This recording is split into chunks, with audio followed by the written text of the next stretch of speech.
This program is brought to you by Newsworks in cooperation with Eau Claire County. This program is simulcast on WRFP-LP 101.9. I don't have a tree that I have exercise, but I call to order this meeting of the Eau Claire County Board of Supervisors on this Tuesday, December the 18th. Supervisors, please rise for the Pledge of Allegiance, followed by a moment of reflection by Supervisor Miller. I pledge allegiance to the flag of the United States of America and to the republic for which it stands, one nation, under God, indivisible, with liberty and justice for all. well, it's that time of year again. The hustle and bustle of all the holiday activities and festivities. And I think it's also a time of year that many people reflect back on the year that was. Again, people all over this country experience devastation by natural disasters, fires, floods, hurricanes, you name it. And again, we saw neighbors helping neighbors. We saw strangers helping strangers. It reminded me of a corporate ad I heard this summer that said, "Human nature is stronger than Mother Nature." How true it is that human spirit is never ending. Well, I too have been reflective this past year. About 6 months ago, I learned I had a health issue that would need more attention than just take 2 aspirin and go to bed.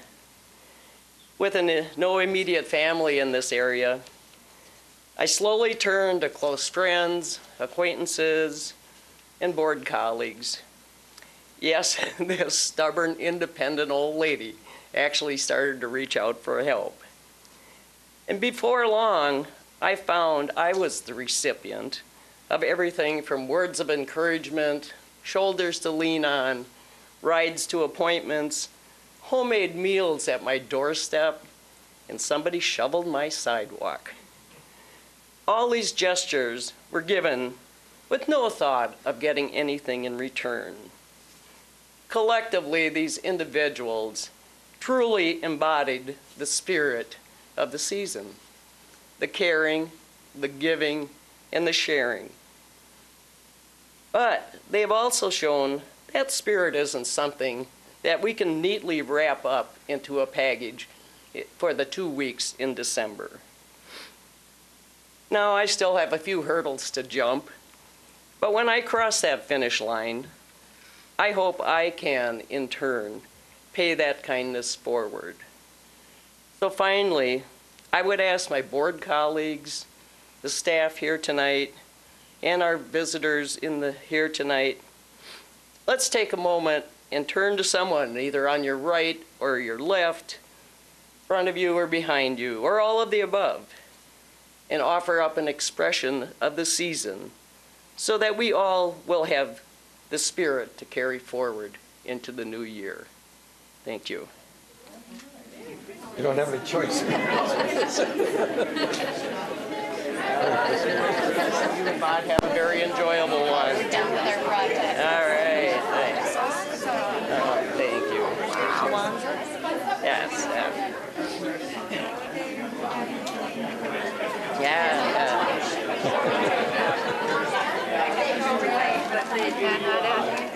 Yeah.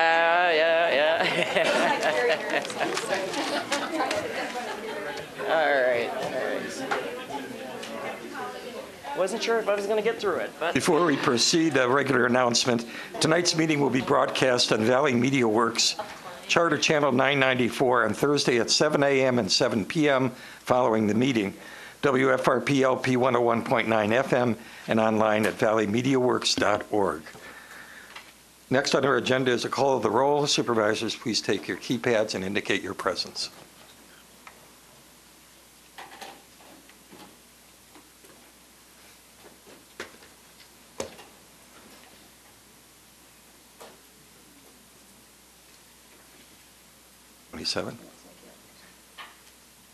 Twenty-seven.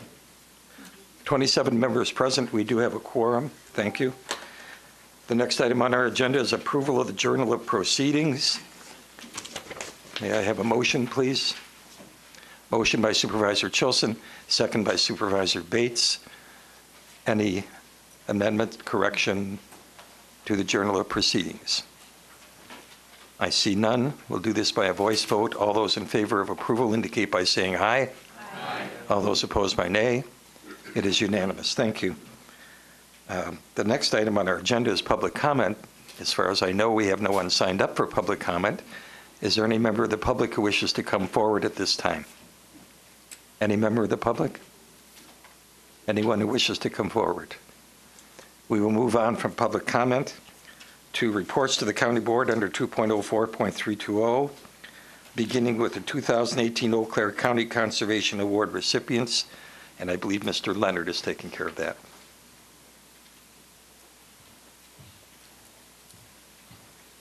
Thank you. And thank you all tonight for allowing me the opportunity to present to you the 2018 Conservation Awards.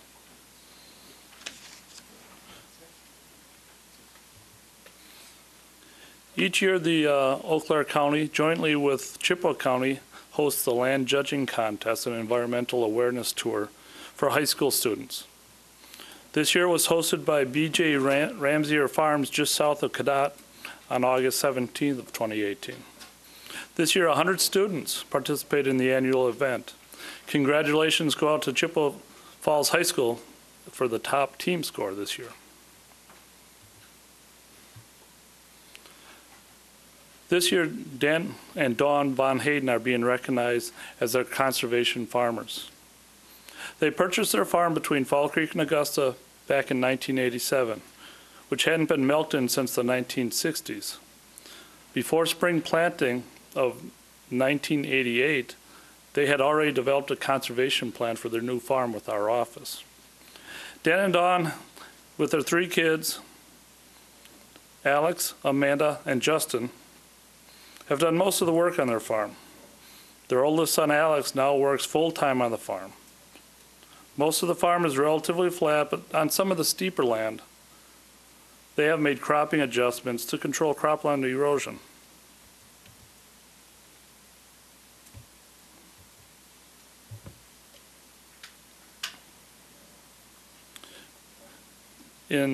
Over the years, they have also installed roof gutters and other practices to help control the barnyard runoff and manure management problems from their farmstead. In 2001, Dan worked on the development of his nutrient management plan, and he's been updating that annually since then. Our office has found that when farmers develop a nutrient management plan on their own, the plan is much more likely to be followed, and we really do encourage farmers to develop their nutrient management plans.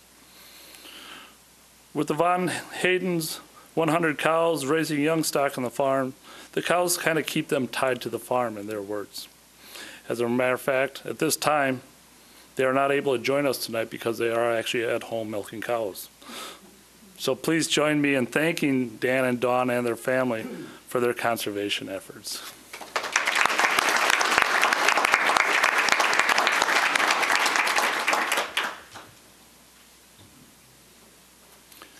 Bob Paddock is being recognized with this year's Forestry Award. Bob started out his forestry career when his dad got some tax delinquent land with trees to build a barn in 1952. Bob was at one end of the crosscut saw for 10,000 board feet of lumber. This didn't deter him as he attended UW River Falls, Michigan Tech, and finally got his master's degree in silviculture from the University of Washington in Seattle. Bob's professional forestry career covered over 35 years.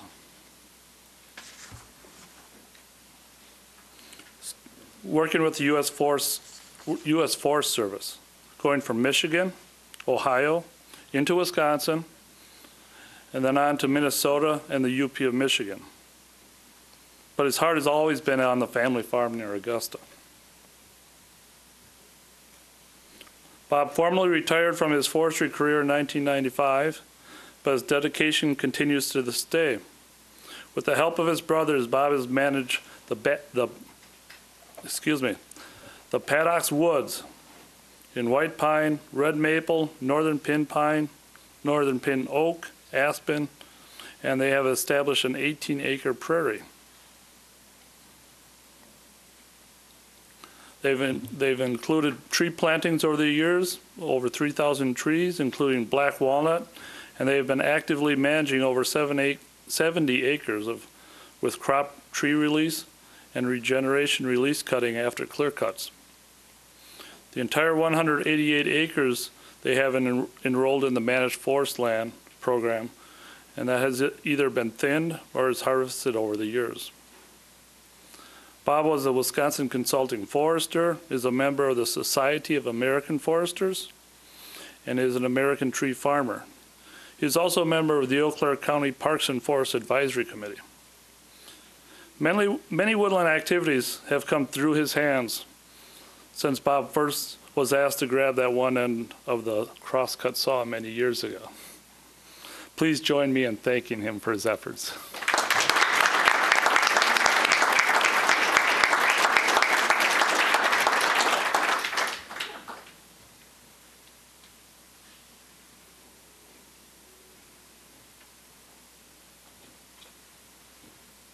Thank you.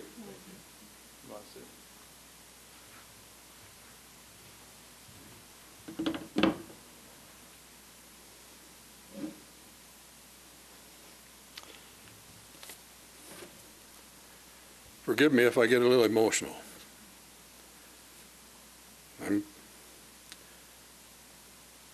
most fortunate to have worked in a profession that I wanted to start in when I was 10 years old.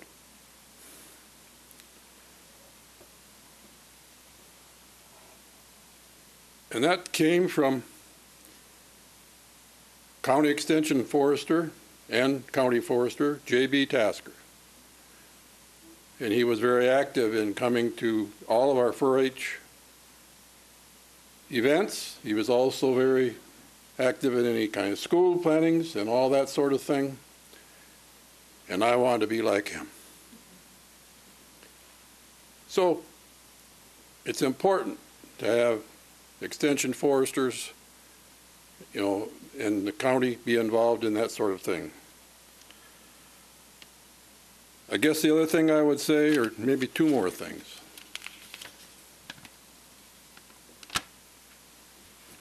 The forest is more than just boards and cords. Boards and cords return some money, but there's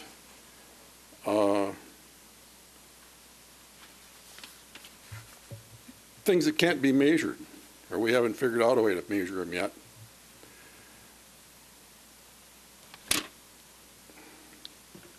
I would ask that the county continue to resist any kind of pressures to sell off the county forest lands for public or for private properties. It's much too valuable for a short-term return on that sort of adventure. I see heads nodding, and I'm happy to see that. The other thing is I would suggest that the county take a more active role in deer herd management. The county, along with the Department of Natural Resources, has installed some exclosures to keep the deer out of like about 1.5 acres, so people can see what happens if you don't have deer on the landscape all the time. Deer are changing the makeup of our forest. They're changing the trees and the shrubs that are there. And I would encourage you that after a couple of years that you take a chance to go out and look at what happens when you do exclude some deer, or exclude the amount of deer that we have that are chomping on our forest. Again, thank you for this award, and you have a Merry Christmas.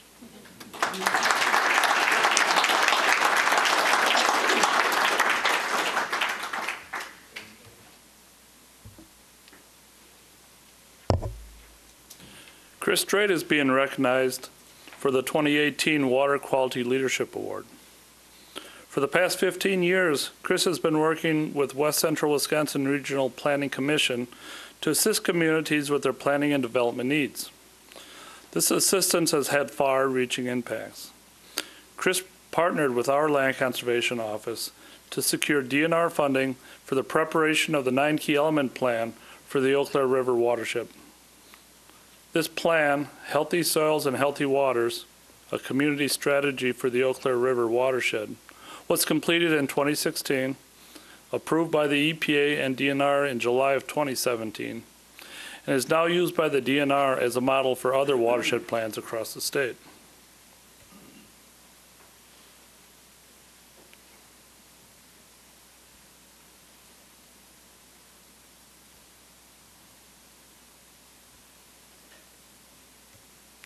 Have to forgive me, I'm not used to this computer.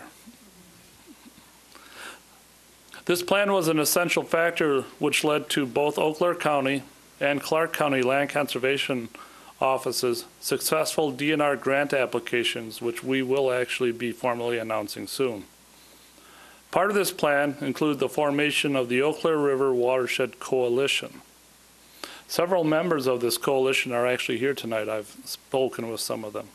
Chris continues to attend monthly meetings, publish our e-newsletter, assist us in tracking our progress, and maintains our coalition email list. He has worked extensively with both Eau Claire County and Clark County Land Conservation staff and other coalition partners in preparing grant applications, including our recently completed Soil Health Workshop project, utilizing funding from Xcel Energy's Natural Resources Fund. Ongoing projects include a branding exercise we're working with on the coalition, working with UW Extension on logo development, preparing a proposal for UW Eau Claire student assistance on an educational material development, and an online GIS story map for the Eau Claire River Watershed Project. Chris also provides assistance to the Eau Claire County Groundwater Advisory Committee, and was instrumental in the development of the State of the Groundwater Report, which you heard of earlier this year. This is just an overview of many of the activities that Chris has been involved with and had his fingers into. And I want to thank him personally for all he has done. Please join me in thanking Chris.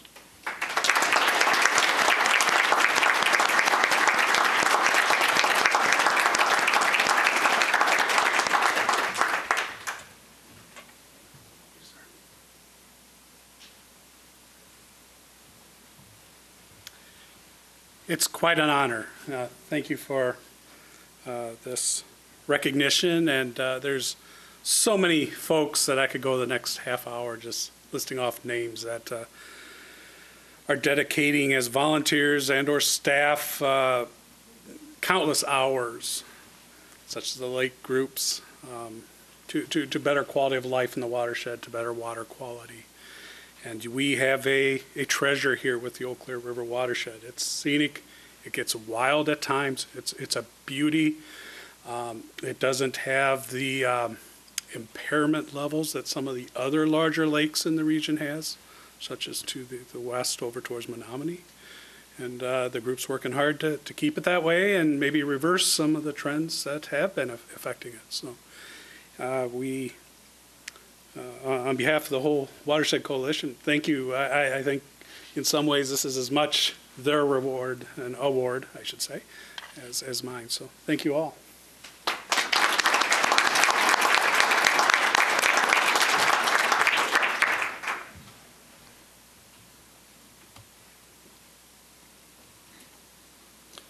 Christine Yellow Thunder is receiving a special recognition this year from the Land Conservation Commission. Christine has lived in Bridge Creek for the past 30 years. Over those 30 years, she has been a teacher and social worker, but has always had a deep respect for the land and the connection between all living things. On their farm, Christine has led the effort to manage the land, including over 30 different plant species for sustainability. The pine plantation which existed on the farm when they purchased the farm is now actively managed, and removing invasive species is an ongoing struggle. Christine's commitment does not end with the land, though. She is committed to connecting people with the land. As she said, if you devalue the earth, you damage it.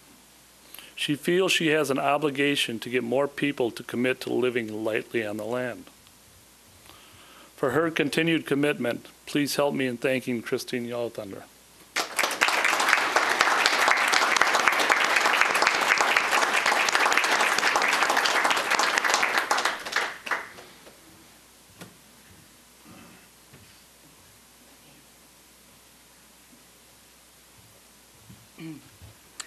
Good evening, and on behalf of my husband and my 2 sons and myself, I wish to thank you for this special recognition. It surprised me. I feel like everyone has an obligation to give back something, and we all can, whether we live in the city or we rent. We still walk on the land, whether we own 80 acres or 180 acres. We still have an obligation to give something back. We are interdependent with the land.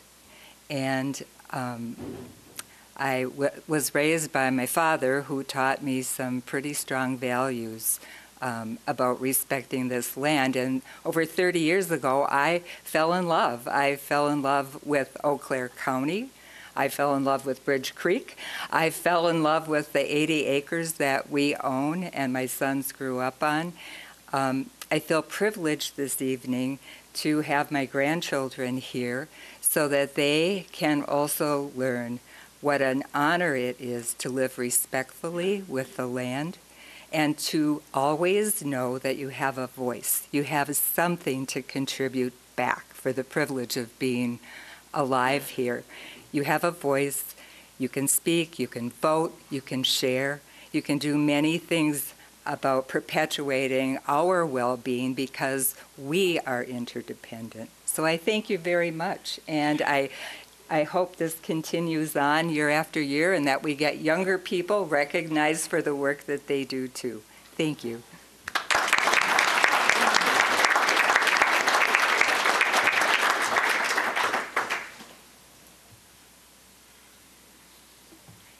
Buzz Sorge is also receiving a special recognition for this year from the Land Conservation Commission.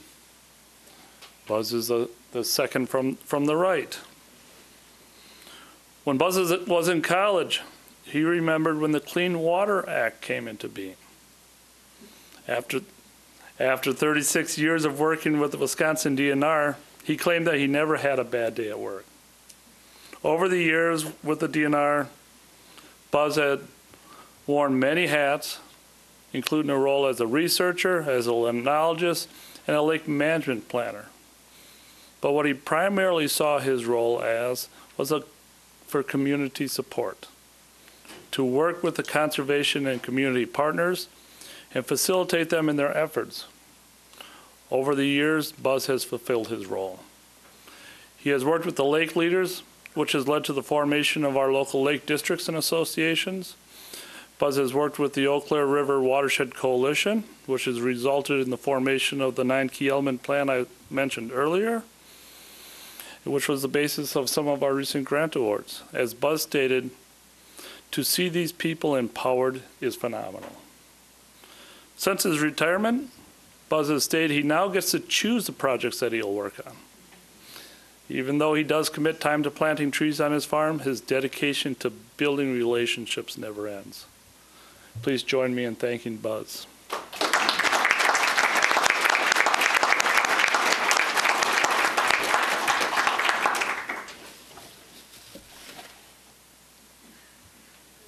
Great, thank you. First of all, I'd like to thank the county board for their tremendous support for the water resources of the county over the years. I had the privilege of working 31 of my years in the west central region of DNR out of Eau Claire, and to see the community as it's come together to think about what's been accomplished on Lake Eau Claire, Lake Altoona, Half Moon Lake. We can swim in Half Moon Lake now. We have body contact recreation there. Most days out of the summer, it's been a true privilege to get to work with the community members and see them become empowered to help you guys make decisions that give us that huge quality of life benefit in our water resources across the county. So thanks again, and I really appreciate this. Is totally a big surprise for me. Thank you.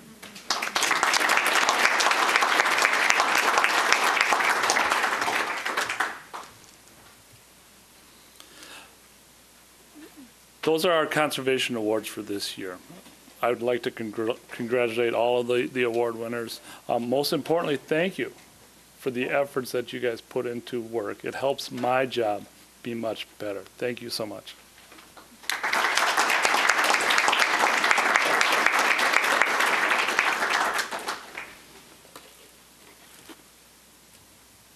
The next item on our agenda under reports is a presentation by John Hochkammer, who is the Wisconsin Counties Association Outreach Manager, on the topic of roles and responsibilities of county board supervisors. Oh, here he comes. Sorry.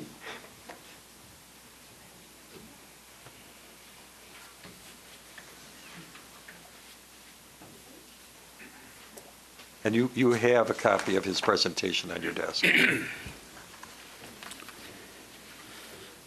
First thing I have to do is put my glasses on.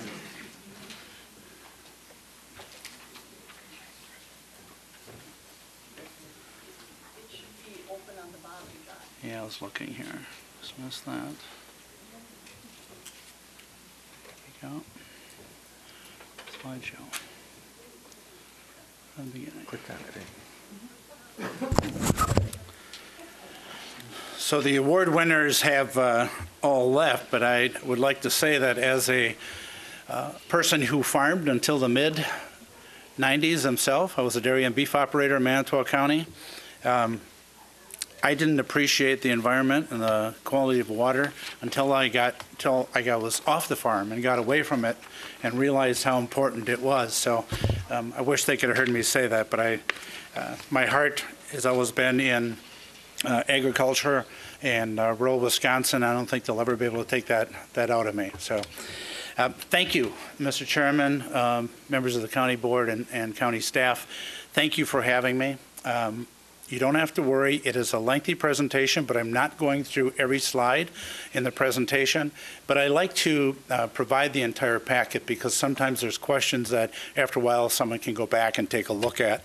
So I hope that by the end of the evening that you see that I have a passion for county government. I actually got my start as an appointed official in town government working on farmland preservation. And then in 1983, I ran for the county board in Manitowoc, served 4 terms there, including my final term as county board chair. Then I went to WCA, and I lobbied for them for 2 years on environment and land use, and transportation, child support, and welfare reform. Excuse me, were my issues. Then I left. I was with the Wisconsin State Senate. I served as a sergeant at arms for about 8.5 years. Came back to WCA, and I oversaw the 3 insurance companies. Then I was the lead lobbyist for a while, and now for 5+ years, I'm the outreach manager. So someone asked me earlier this evening if I make it to all 72 counties, and yes, I do. And there's actually one county in 2017 that I made 7 presentations to that county. So they were having some struggles at the time. This is one of about 9 or 10 presentations that I do on a regular basis. It is something that we offer to all the dues-paying members, and all 72 counties are members of the association. We provide all this type of education and training free of charge. So if there's ever anything that we can do for a full county board meeting, committee meeting, department head meeting, just let us know. So I had mentioned that I was a dairy and beef operator in Manitowoc County and also county board chair. When I moved to Verona, I was bored because I didn't have enough to do. I wasn't farming anymore. First thing I told my wife is I was going to start a business milking cows on weekends, and she said, "The hell you are." So that was a very short conversation. And I was looking for something to do, and then I ran for city council. So I served 21 years on the city council in Verona, the last 12 years as mayor. My father passed away a year ago in October, and I decided at his funeral that I needed to spend more time with my grandkids. So I have been in, my point is I've been in a lot of different levels of government. County government is by far my favorite level of government. We do more for the people on a regular basis than any other level of government. Unfortunately, most people don't know what they do. what we do. They know about the sheriff's department. They know about the highway department because they want their roads cleared. If they're getting married, certainly they know about, they come to the county clerk's office. But on a day-to-day basis, they really don't realize how much we touch their lives. And that's why it's very challenging for us in county government. I'm a firm believer. I believe we need to get into the schools early. Hit the kids, not hit them, but get to the kids early on, and then again in senior high, and talk about government, because there's so much more to talk about positively about government than there is on negative. But we hear about the negative all the time. So I have a passion for county government that's very deep, and some of the things that I'm going to talk about tonight, I wish that someone had told me when I first got on the county board, because it would have made me a much better supervisor. So this presentation, for the most part, people talk about, it's the roles and responsibility presentation. I like to break it down a little bit more. I like to talk about county government authority, where we get our authority, the 3 different structures of county government, very different than any other state, and then a little bit about roles and responsibilities, not only of county board members, but also about staff. So why are we doing this? Well, county government in Wisconsin is unique to any other type of government, and it's important that we understand that in how we function and how we operate. There is no public sector comparable, there's no private sector comparable, and no one in the nonprofit does what we do as well. So we say without clarification and understanding of what we're doing, there's a lot of opportunities for confusion and discord, and that is not effective for any of us. And it's important that we take our jobs very seriously. And for those of us that have been in county government for a long time, we know that county government is getting more and more complex every year. But yet we need to deliver the services. You're going to see on some of these slides where I have the annotation of the state statutes. And that was just a couple years ago that I added that to the slides, because I would have people ask me, where are you getting this information from? Are you making it up? And it's like, no, this is really in the statutes or it's in the Constitution. So again, I'm not going to read every word here, but this you'll find it in Wisconsin State Statutes 59.01. So each county is a body corporate. I like to talk about that being that we are a body corporate, especially when I do a presentation on rules of decorum and running effective meetings, because we're recognized as a legal entity, and therefore we should function and operate as a legal entity. And I won't go into a lot of details on that tonight. Perhaps you'll have me come back another time. But you can see all the types of things that we are allowed to do in the statutes. And when I say allowed to do, it's because we get our power and our authority from the state of Wisconsin. It's not something that we can make up on our own. So where does our power come from? It comes from the statutes, and it also comes from the Constitution. So the Constitution, Article 4, Section 22, says the legislature may confer upon the Board of Supervisors of several counties of the state such powers of local, legislative, and administrative character as they shall from time to time prescribe. I wanted to read that to you because it's really important. 2 things I want to point out there. It says the legislature may confer. So what that says is the legislature and the state determines what we can do and what we cannot do. That's where we get our authority from. And we're going to talk a little bit later about home rule and administrative home rule. It goes on in Article 6, Section 4. It identifies the county officers, and we're going to be talking about that later on in the presentation. So we're going to talk home rule and administrative home rule. So cities and villages, they have home rule, general home rule. And what that means is they can do anything that they want to do as long as they're not prohibited from doing it. That's what home rule means. In county government, we are just the opposite. We are like a subsidiary of state government. We are a part of state government. We provide services, some by contract, for state government. It's the way our forefathers set us up as a state and as counties. It goes back to the traditions and the history mainly in Europe, from where a lot of our forefathers came from. And if you go way back in state history, you'll see that counties were created early on. It was the intent of state government to have counties where people could get service. They could leave their home on horseback, get service, and get back to their home within 24 hours. That's why counties were established the way that they were in Wisconsin. So counties can only do what the state allows us to do. Two examples that I give is, for example, the 0.5% sales tax. That's county option. As counties, we couldn't just say that we were going to implement a 0.5% sales tax. We had to go to the legislature and get approval to do that. The same thing with the wheel tax, and it's not just taxes, it's other programs as well. Unless it says in the statutes or in the Constitution that we can do that, and the state has given us the authority to do that, we can't do it. So we would have to go and ask for permission. So in that prior slide, and I want to make sure, hopefully I'm going to go back here and see what happens. So the point that I wanted to make in the top paragraph here is the legislature may confer. So we get our authority from the state. And then on the very end of that paragraph where it says, as they shall from time to time prescribe. And the they is the state. It's not us making that decision. So if we are not being proactive and being effective and efficient and operating responsibly, you can bet that the state's going to step in because they have in the past. We do have administrative home rule, which that allows us to determine which of the 3 forms of government we're going to have, except for those counties that are over 750,000, which is Milwaukee County. So we can decide if we're going to have a county executive, county administrator, county administrative coordinator.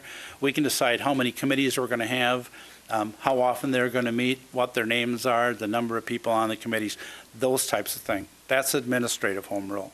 But we don't have that same authority as the cities and villages do.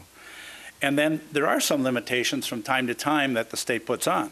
One example is if you have a county administrator, as you do in Eau Claire County, the county administrator has the authority by the statute to appoint people to boards and commissions.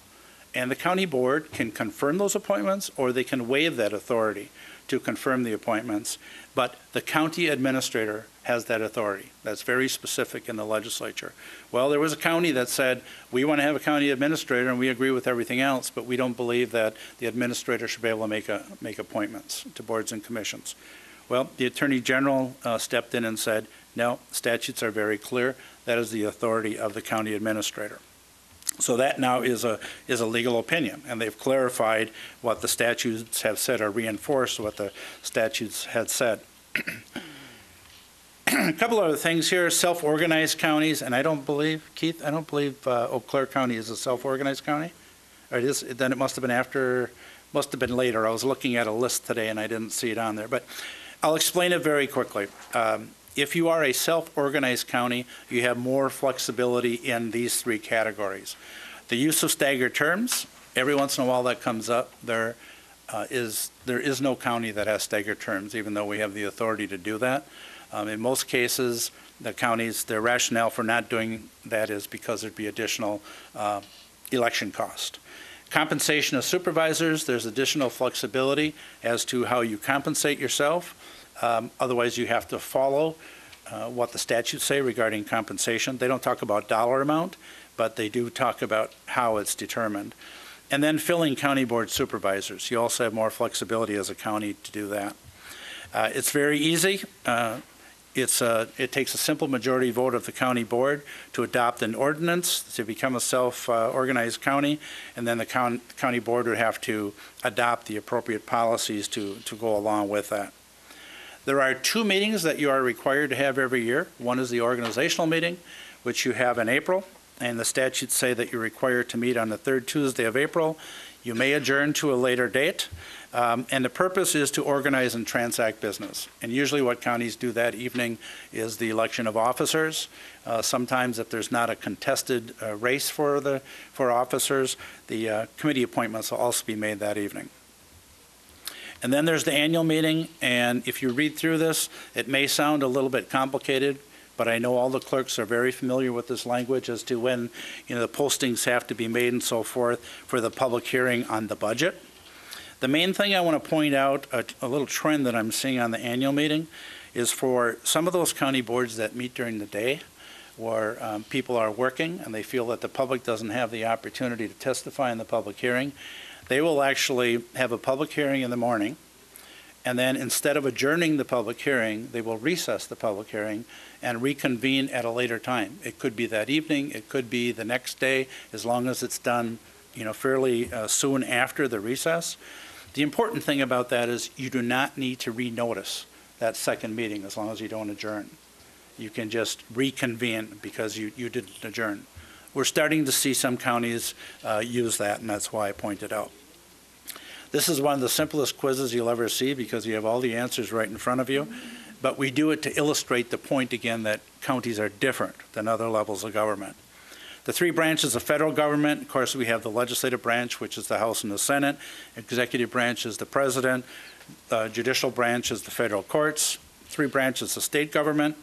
The legislative branch is the state assembly and the state senate. Executive branch is the governor. The judicial branch is the state court system. When it comes to city government, the three branches, the legislative branch is the city council, the executive branch is the mayor, and then you have your municipal courts, the third branch. What about the three branches of county government? The legislative branch, that's you. You're sitting in the audience this evening. The county board is the legislative branch. The executive branch, it determines, or it depends on which one of the three forms of government you have. Is it county executive, county administrator, or administrative coordinator? You have the county administrator form here. What about judicial? Do we have a third branch in county government? We don't. All 72 counties have a circuit court or circuit courts in their county, located in the county, and we provide the space, we provide other resources to them, but that is a state function, and a lot of people don't realize that. So that's another way that we're very different. So why are counties different than every other layer of government? It's how the state initially set us up. It's how they wanted us to function. Does that mean that we need to operate differently than other layers of government? In some cases, yes, and in some cases, no. So we're going to talk a little bit about governance tonight and leadership and ethics. When we talk about governance, there's really two ways that you can govern. One is by a traditional governance where the board approves staff action plans and then the board would exercise complete control over all aspects of that operation. What counties have is policy governance. So where the board states what the organization must achieve and they hold the management accountable. So they provide the direction. The board are the leaders, they're the visionaries, they do the strategic planning. Staff certainly can be involved in strategic planning. The board determines what will be acceptable and what won't be acceptable. So the work of the board is really focused on the desired outcome and the results. So a lot of the attention, what the board is responsible for, is to attending to the needs of the community, to the people that elected you to office and the people that need the direct service that we provide in county government. So I want to talk a little bit about other states and what they do, because when we go to national meetings and we start talking about county government in the state of Wisconsin, we have three different structural forms and we have boards the size that we do. By the way, Marathon County is the largest board in the country, 38 members, followed by Dane County at 37. At one point, Dane County had more county board members than the state assembly. They had over 100 county board members at a time. So most states are really surprised when they hear that we have large boards. So typically, we see commissions. They're not called board of supervisors. They're called commissions and commissioners. It's usually 3, 5, or 7 members. The most common in the country is a 5-member commission, and most of them are full-time. They have full-time staff. They meet usually one day of the week. They have a commission meeting, and the rest of the day they're doing county business. They might be doing road tours or whatever they're doing, but they're full-time. They do have absolute, complete control over the operations of their counties. Wisconsin does not allow for that commission form of government, so if we wanted to go in that direction, we would have to get permission from the state to do that. So just a couple points of interest. Maryland, the state of Maryland, has the fewest counties. They have 3. Texas has 254 counties. Surprise, surprise, right? They usually have 5 commissioners, and what they do is 4 of them are elected by district, like you are elected by district, and then the 5th person is elected at large by the county, and their title is judge. They'd be the county judge. They may or may not have a legal background, but as judge, they may serve as the municipal judge or the county judge, but they also serve as what we would say the county board chair. Instead of the chair being elected by his or her peers, they're elected by the public on a county-wide, and it's called a county judge position. Again, we don't have that form of government, but I just thought you might find that interesting. So we have 3 different forms of government in the state of Wisconsin. I'm going to talk about each of these. We have the county executive in 11 counties, county administrator in 28 counties, including Eau Claire County, and the county administrative coordinator in 33 counties. The trend that we're seeing is very clearly moving, except for those 11 counties that have county executive. The other counties, if they are not in the county administrator form of government, they're moving in that direction. And we can have more conversation about that. WCA does not have a position on which one of the forms of government you should have in your county. We believe in local control, and that decision is best made at the local level. The most recent county to move to a county executive position was Portage County in 2006. They happen to also be the smallest county in population. They're approximately 71,000 to have a county executive. So the board on their own can decide which form of government they want to have, or the public can go through the referendum process and require the board to take one of those forms of government. So it's important that we remember that the public has the opportunity to make that change through referendum, through a successful referendum. So it's another reason why we need to make sure that we operate legally, effectively, and do all the things that the public expects of us to do, because if we don't, the public is going to step in and they'll make changes. So in Portage County, the public was not happy. There was a lot of internal fighting going on at the time at the county board. The county board wasn't getting along with the public. They weren't getting along with businesses in the community and so forth. So the public brought a referendum forward, and the referendum failed. And then the public was even more mad. They came back with a second referendum, and it passed overwhelmingly. That's why Portage County has a county executive form of government. Since 2011, 11 counties have moved from the administrative coordinator position to a county administrator. There's a variety of reasons for that. Sometimes it may be a severe budget crunch, or they'll have really strong leaders that were on the county board for a long time and decided that they weren't going to run for re-election, or the public, again by referendum, would reduce the size of the county board. Those are some of the major things that happen when counties look at making those kind of changes. I can tell you that there's, of the 33 counties right now, there's probably about another 4 or 5 counties that are in serious conversations right now about moving to county administrator form of government.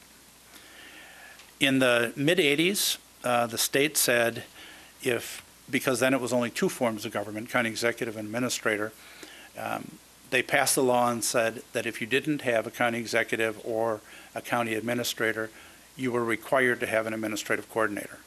And the main reason for that to happen is there was a lack of communication between the state and the counties, and the state really didn't know where to send information to at the county level, and the county sometimes didn't know where to send it at the state.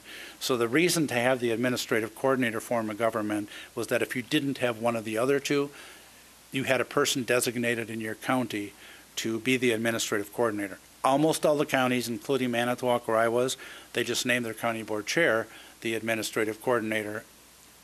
We still had problems with communication between the county government and the state. So now there's only 3 counties where the county board chair still serves as the administrative coordinator. I'll talk about that a little bit later. Of the 33 counties that have the administrative coordinator form of government, 14 of those counties have the clerk that serve in that capacity.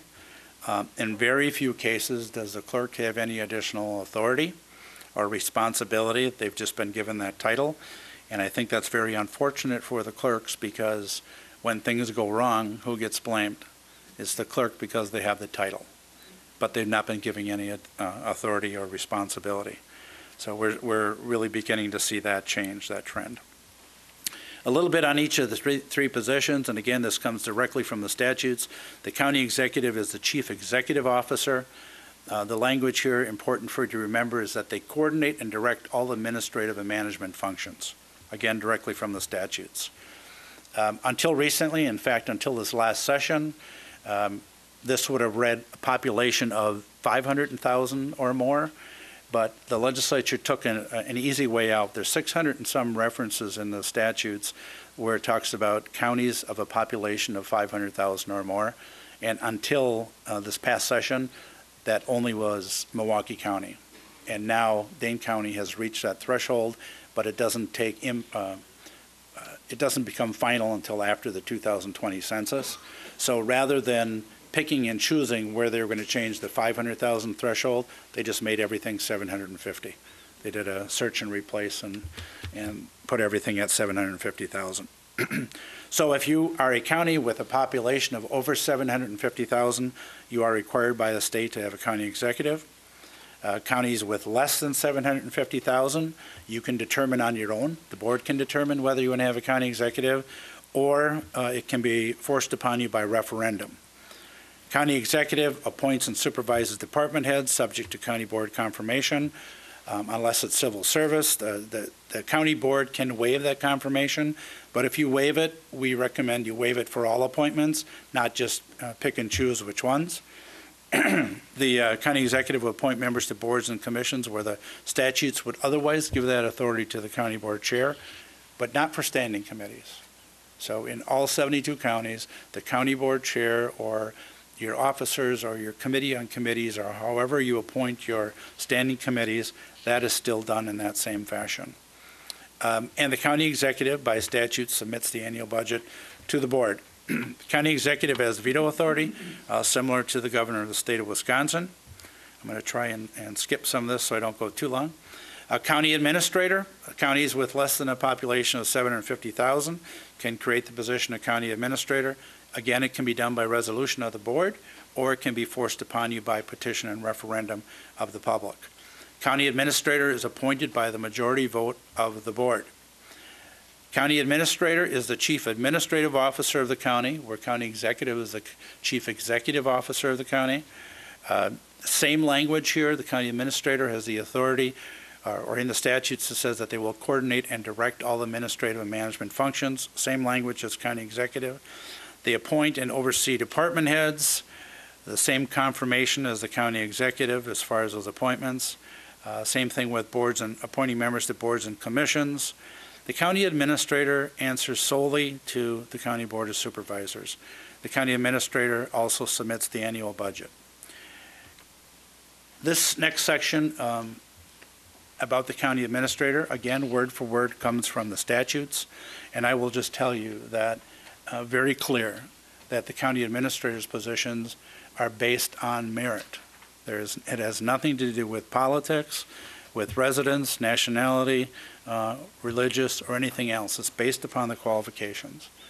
And I believe that a county administrator is the toughest public position in the state. And that's very simple because it takes a majority of the board to appoint that person, and also by a simple majority of the vote, you can remove that person, and you don't have to provide any rationale whatsoever. And there is no appeal process for a county administrator if the county board takes that action. So I believe it is one of the toughest positions, and it's why we see some turnover in those positions. To whom is the county administrator accountable? The board may remove the county administrator at any time that the county administrator's conduct of the county becomes unsatisfactory, and the county board has the authority to engage a successor. And again, the action of the county board is final. There is no appeal process whatsoever.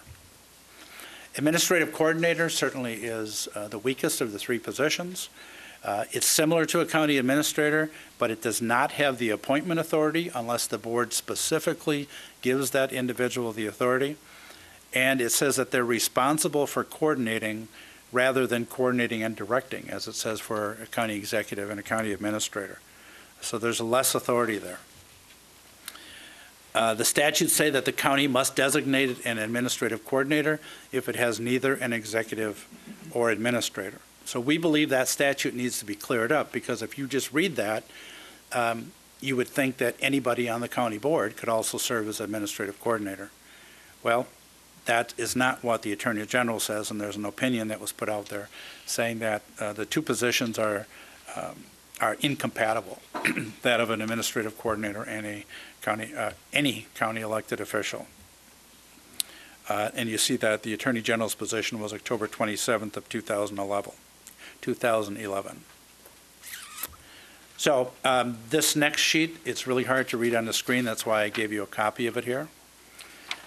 But I wanted so that it was easier for you to read if you wanted to read it. It does, I think, a really good job of explaining the differences between the three positions. All right. County Board, I mentioned that we do not have home rule authority. We only have those authority that the state has given us. County Board Chair presides over meetings of the County Board. They administer oaths, countersign all ordinances. Commonly, they act as a spokesperson for the board, provide guidance and direction on moving issues through the board. So we always recommend, when we talk about the running effective meetings and rules of decorum, that you should consider that when you're looking at your officers, that they have a good knowledge of parliamentary procedure and just experience in running meetings, because meetings can get very much out of control. Typically, the board chair appoints committee members subject to board confirmation. I don't know here, is it the county board chair that has the authority to make committee appointments? And then the board confirms? That's what most counties do. But there's even one county that has the entire county board meets, and then they determine what committee appointments are going to be. It's a very, very tedious task, let me tell you. County Board Supervisor's authority is collective versus individual, and we're going to talk a little bit more about that.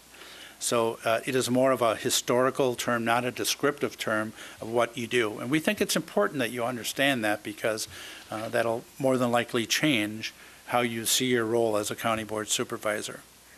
Supervisors serve primarily in a legislative function. That's very much in contrast to other states that have full-time commissioners.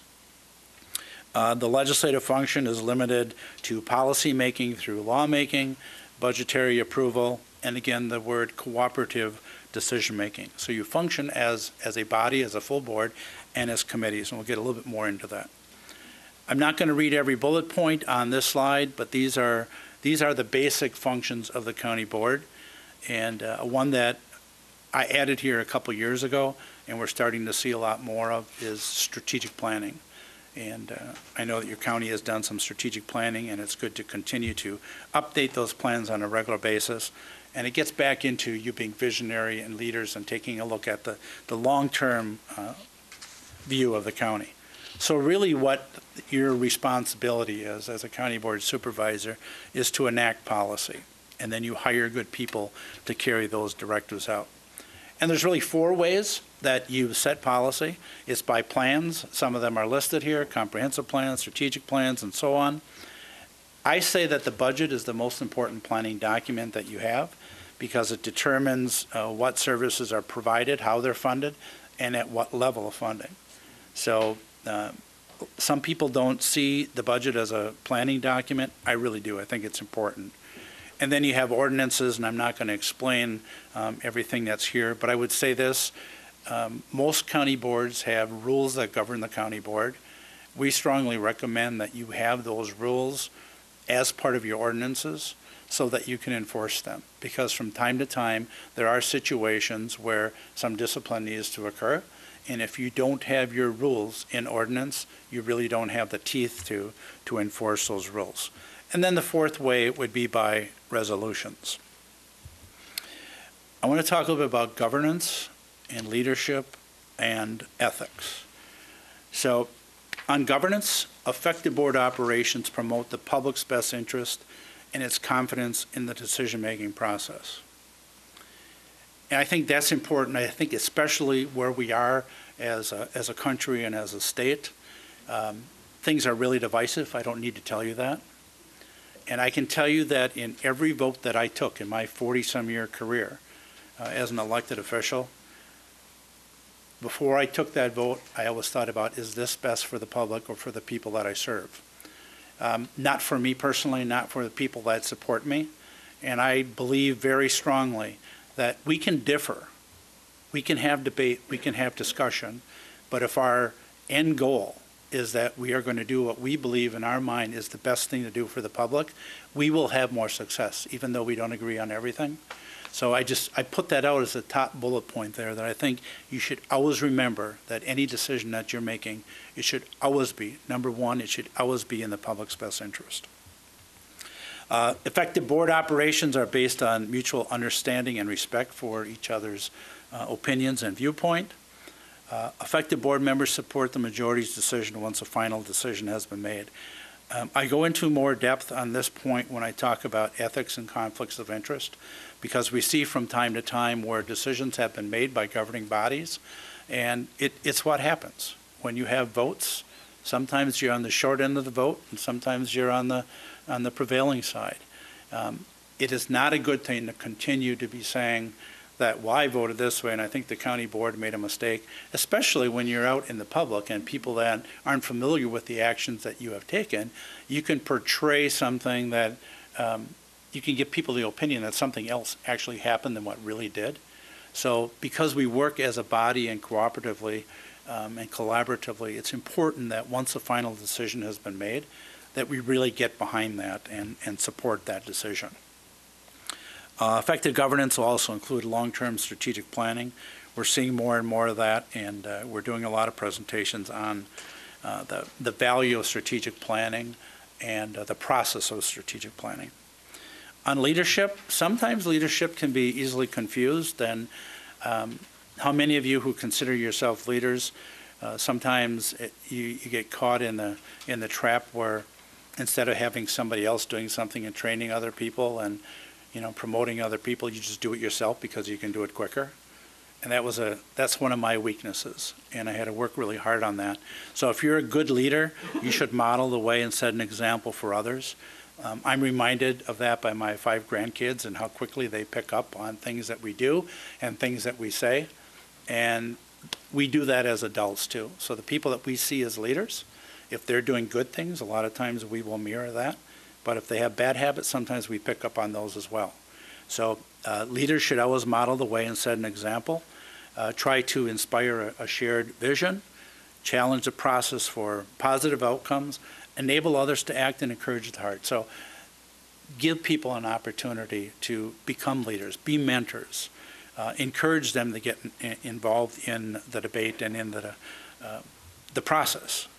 Maintain a positive morale in the work environment is extremely important. And I can tell you that once there's poor morale, it is very difficult to try and build that back up. It takes a lot of time. And I won't mention the county, but it's a county that's in Wisconsin that's struggling financially.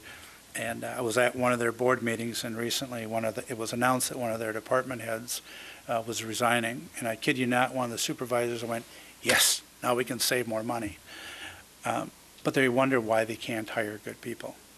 They can't find good people because the word is out. That's how they treat their employees. So I would ask you to not do that for your own good and for the public's good.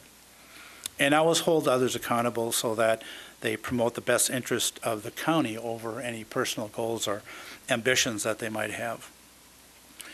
Ethics, county officials or any public official should promote decisions which, again, benefit the public interest. It should always be the public and the people that you serve first. Should also properly administer the affairs of the county, promote public confidence in county government. Again, we hear a lot about the negative things that are out there. Wouldn't it be good if people were talking about the positive things that we're doing in government? And this is not a mistake on my part. I put in again about support the majority's decision once the final decision has been made. That is extremely important. Maintain a positive image to pass constant public scrutiny. Avoid any conflict or potential conflict of interest. That's for you, that's for family members. It may be a business that you're part of. You never, ever want to be caught in a situation where there's a conflict of interest. And there are some things, I tell people that when you are an elected official, there are things that you give up as a private citizen because you are a public citizen. And you need to remember that. So people, when they see you out and about, they also recognize you as a county official. Maintain a respectful attitude toward employees, other public officials, colleagues, and associates, and always make sure that you're complying with all the laws and regulations.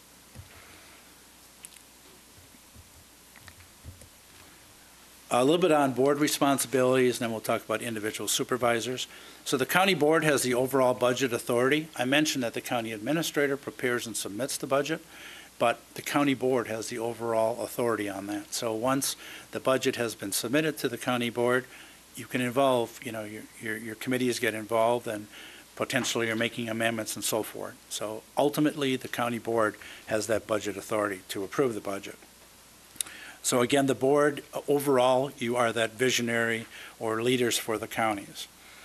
County board supervisors and department head and staff have very different responsibilities from each other's. Again, the board supervisors serve in a legislative role, where department heads and staff serve as an operational and an advisory role. I include this slide in because it's in the statutes, and it talks about that the county board may, by June 1st of every year, form committees. We do that well before June 1st, but since I'm putting a lot of other things that are in the statutes, I include this. Committee creation, a county board may establish as many standing and advisory committees as you deem necessary. Usually they are created by ordinance or resolution, not necessarily if it's a task force or a committee that's going to meet for just a short period of time. The authority to appoint the members to those boards and commission, that is determined by which one of the three forms of government that you have. In the statutes, here are some of the required committees that you must have. The committees are structured, or counties are structured so that the committees do much of the preliminary work, and then they make recommendations to the board when things have to come back to the board. So we work very much with a strong committee system. Is really all local government in the state of Wisconsin works through the committee process. That is where most of the work gets done. And another trend, I like to talk about trends that we see. Another trend is that we're starting to see more public comments at committee meetings. People are getting involved earlier on in the process, because once things go through a committee and then it comes to the county board, it's less likely that they'll be amended. So we are seeing more of the public show up, and it's being encouraged by some counties that the public does show up at the committee meetings, because again, that's where most of the work really starts. I won't read through all these bullet points. They're all important, but you have them in front of you. Committees certainly have access to the appropriate staff. They know who the stakeholders are.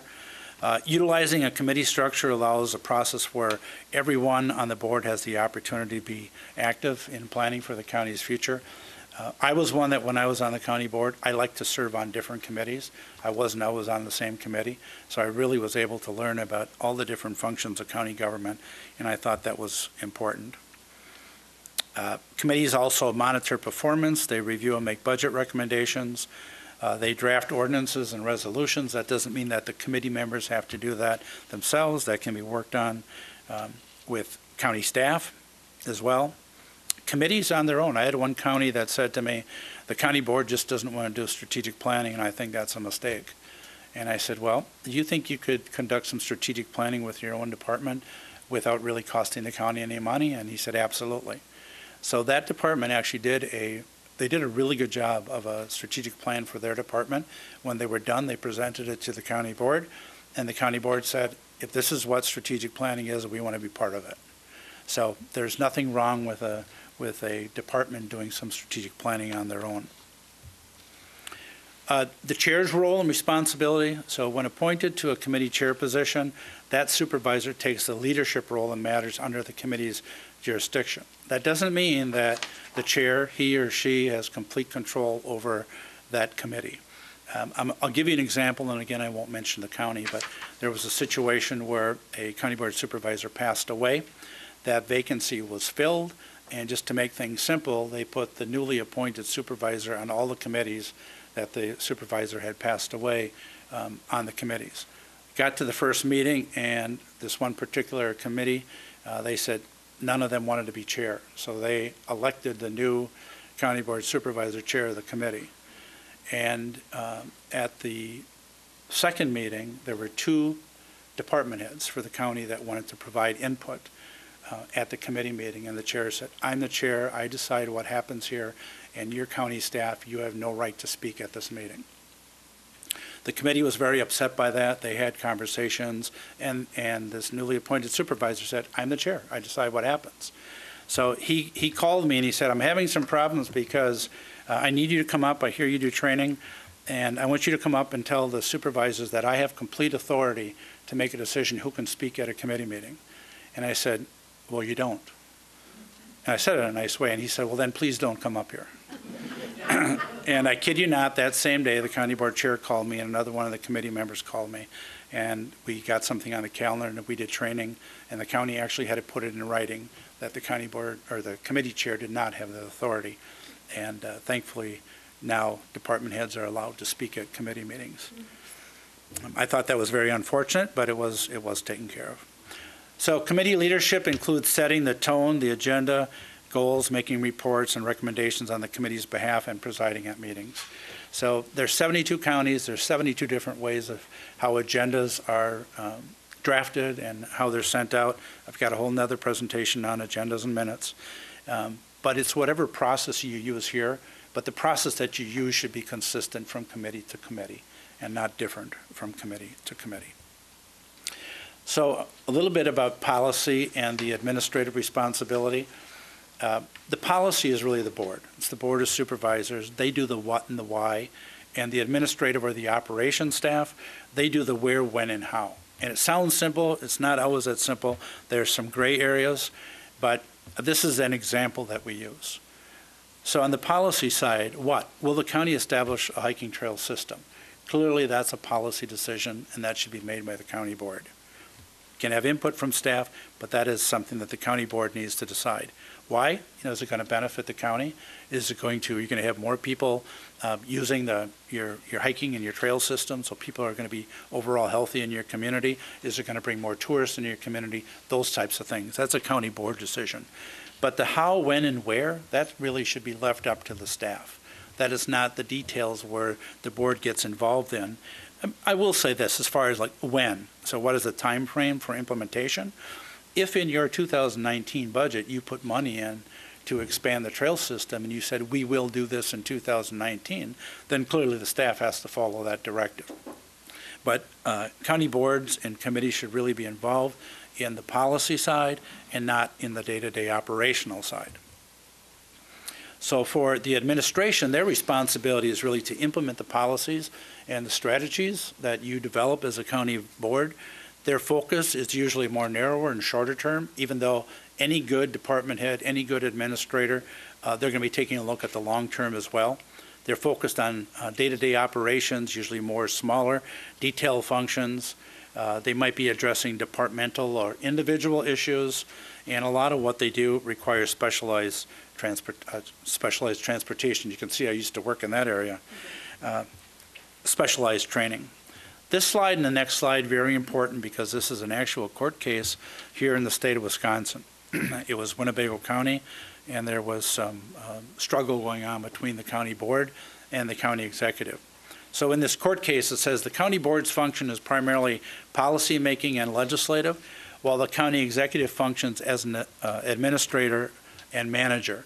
So it would be the same thing if you had a county administrator or administrative coordinator.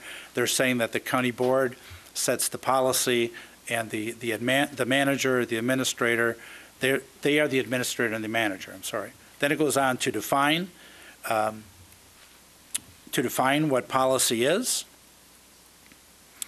The next point here, legislative power is distinguished from the executive power, is to the authority to make laws, but not to enforce them or appoint agents charged with the duty of such enforcement. And then the crucial test for determining what is legislative and what is administrative has been said to be whether the ordinance is one that's making a new law or if it's one executing a law that's already in existence. So if it's making a new law, that's policy. That's something that the county board should be doing. If it's executing something that the county board has already put in place, That is administrative. So in this case, the court sided with the county board and said that the county executive was overreaching in his authority. He was a male at the time, so his authority. I'm not going to read through all these bullet points, but here's the types of things that happen when you don't have distinction between who does policy and who does administration.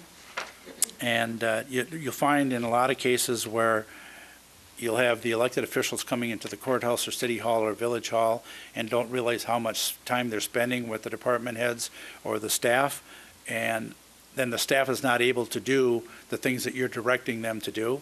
So again, it's always about you set the policy, the staff carries out that policy. So is there anything that we can learn from the private sector? Well, who are the shareholders in county government? Certainly it's the taxpayers, it's the employees, it's the state of Wisconsin. And I'll tell you two other things about why we're unique compared to any other state.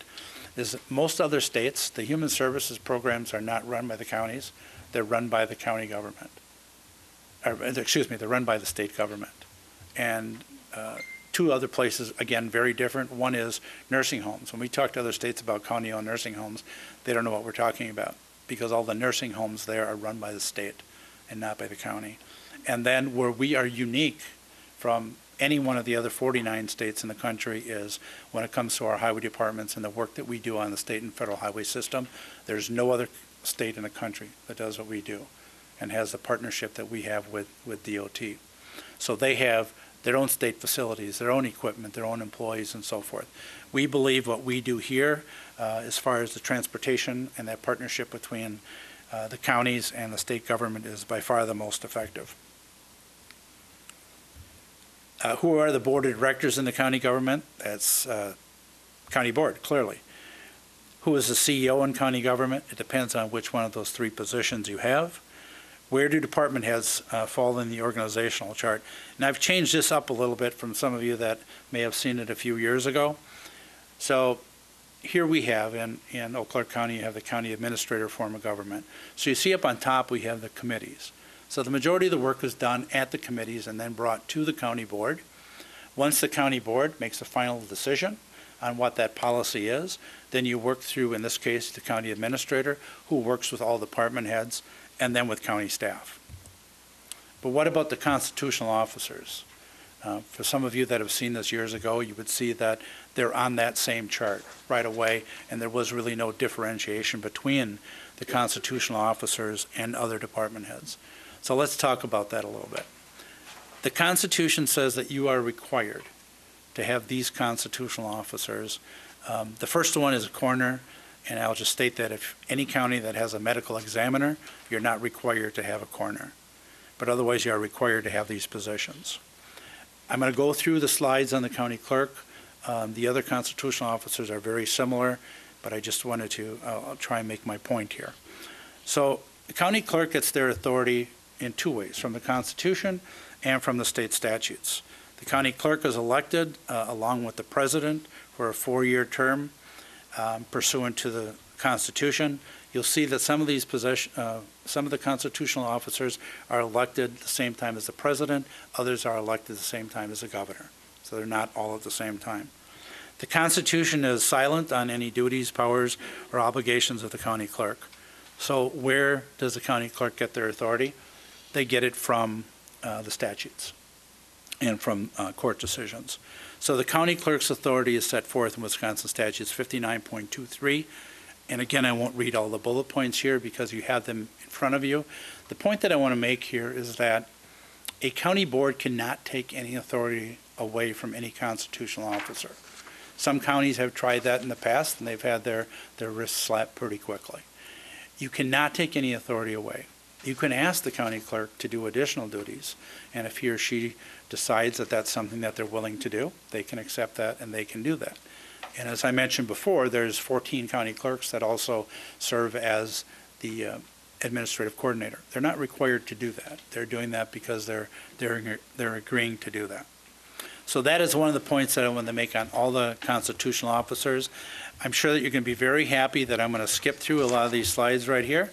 I'm going to stop when we get to the sheriff because there's one thing unique about sheriff than any other constitutional officer, and that is the bullet point that The sheriff cannot hold any other partisan office.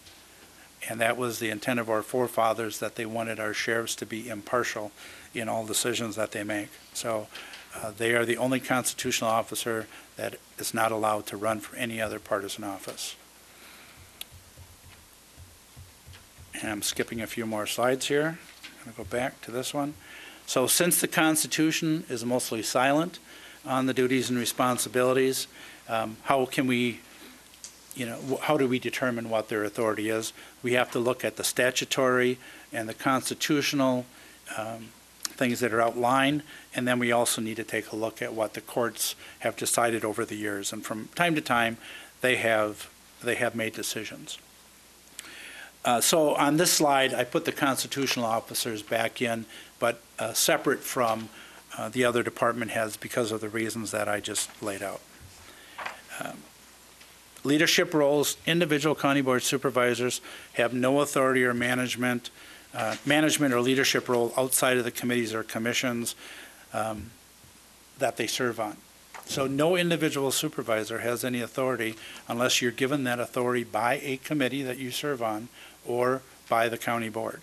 And that's something important for us to remember. So occasionally we see some supervisors going a little bit rogue and thinking that they have all this authority and creating problems at the county level, and I get called in quite often to help those counties. So it's important for you to remember that unless you have been given authority to do something by a committee or by the full board, you have no authority to go out and try and negotiate contracts or even talk to people about contracts or those types of things.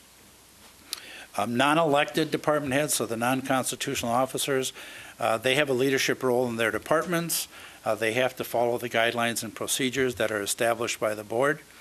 And it's important that they follow through on those unless they're asked to do anything that is illegal. And certainly we wouldn't recommend that they follow the county board's lead. Hopefully no county board would ever do that. Staff make recommendations and they give professional advice.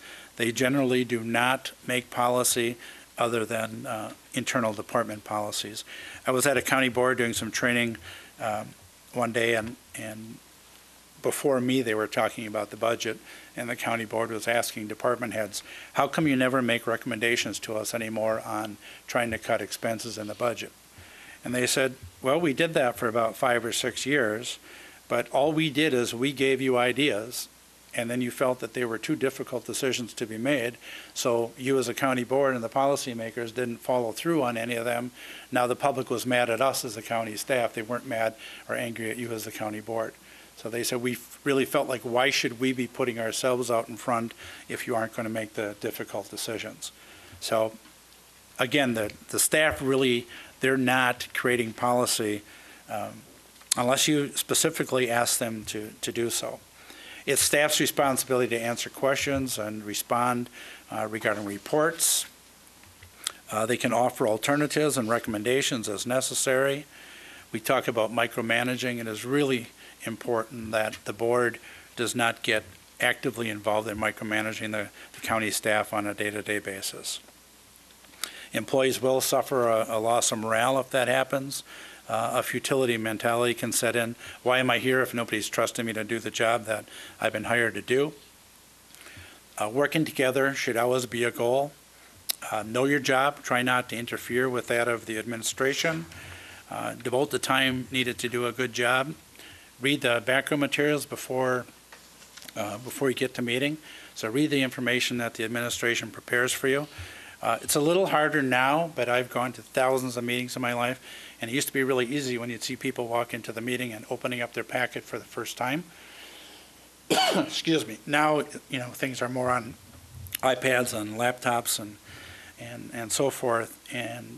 But I can tell you there's still a lot of people that aren't reading the information before you get to meetings. Admit what you don't know. So many times as elected officials we see that they never want to tell somebody that they don't know the answer, so they'll make it up on the go. That's not a good thing to do. So if you don't know, admit that you don't know, and you can always say that you're going to get information and get back to them. Do not jump to conclusions. Always hear and weigh all the facts. keep your mind open to change. That's happened to me a number of times once I've heard either my colleagues on the council or on the board speak, or even people coming in for public input. They will change my mind. So be open to changing your mind. Understand that your administrator and those that are working for you are practicing a career, a highly complex one, that in most cases he or she has been preparing for many years. Do not become a complaint department. This is another thing I see happen in local government, where people get elected to positions and they feel that they have to solve every problem. And I will tell you that if you become a complaint department, that will only grow. It'll get bigger and bigger and bigger. You should have written policies as to how complaints will be handled, and you should work as much as possible as you can through your department heads, through the county administrator, and to the committees and to the board if necessary. But it's not a good idea for elected officials to become the complaint department. Do not make any promises outside of the meetings, not only for legal reasons, but also out of the respect for the ethics of the situation.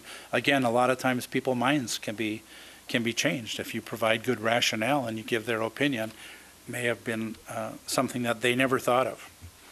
Listen to what your constitutional officers and your employees have to say. Let them know that you're listening and that you're sincere about that. I'm going to move forward here on some of these chain of command. Again, you should have as much as you possibly can in writing how you're going to handle those types of things. A couple things here, key points that I just want to reiterate.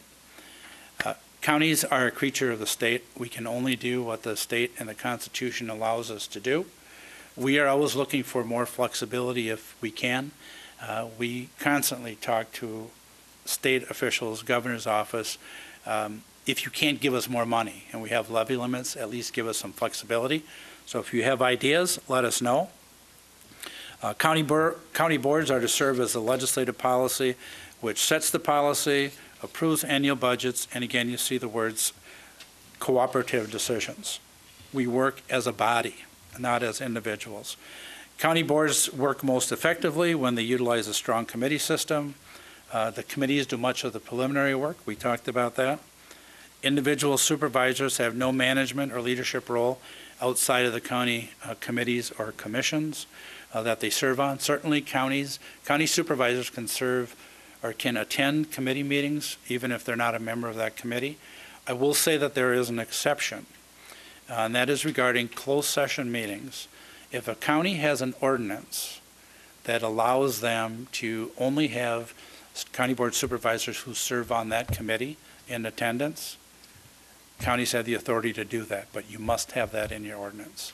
And I'm only aware of one of the 72 counties that has that provision. County administration and department heads are to implement the directives of the board, again, unless they're asked to do something that's illegal. Micromanaging stifles productivity of county operations, and the board and the administrative team working cohesively and cooperatively, I love those words, provides the best chance of success in meeting the needs of county residents. We always work with our friends at UW Extension, the local government center. Von Briesen and Roper are our general legal counsel. I always have my colleagues at WCA review any of the presentations that I put out. Here's my contact information. I hope I didn't seem too rushed, but I wanted to respect your time. But Mr. Chairman, if there's time for any questions, I'd be willing to take questions. Are there any questions? I see none. Thank you, John. Thank you for having me.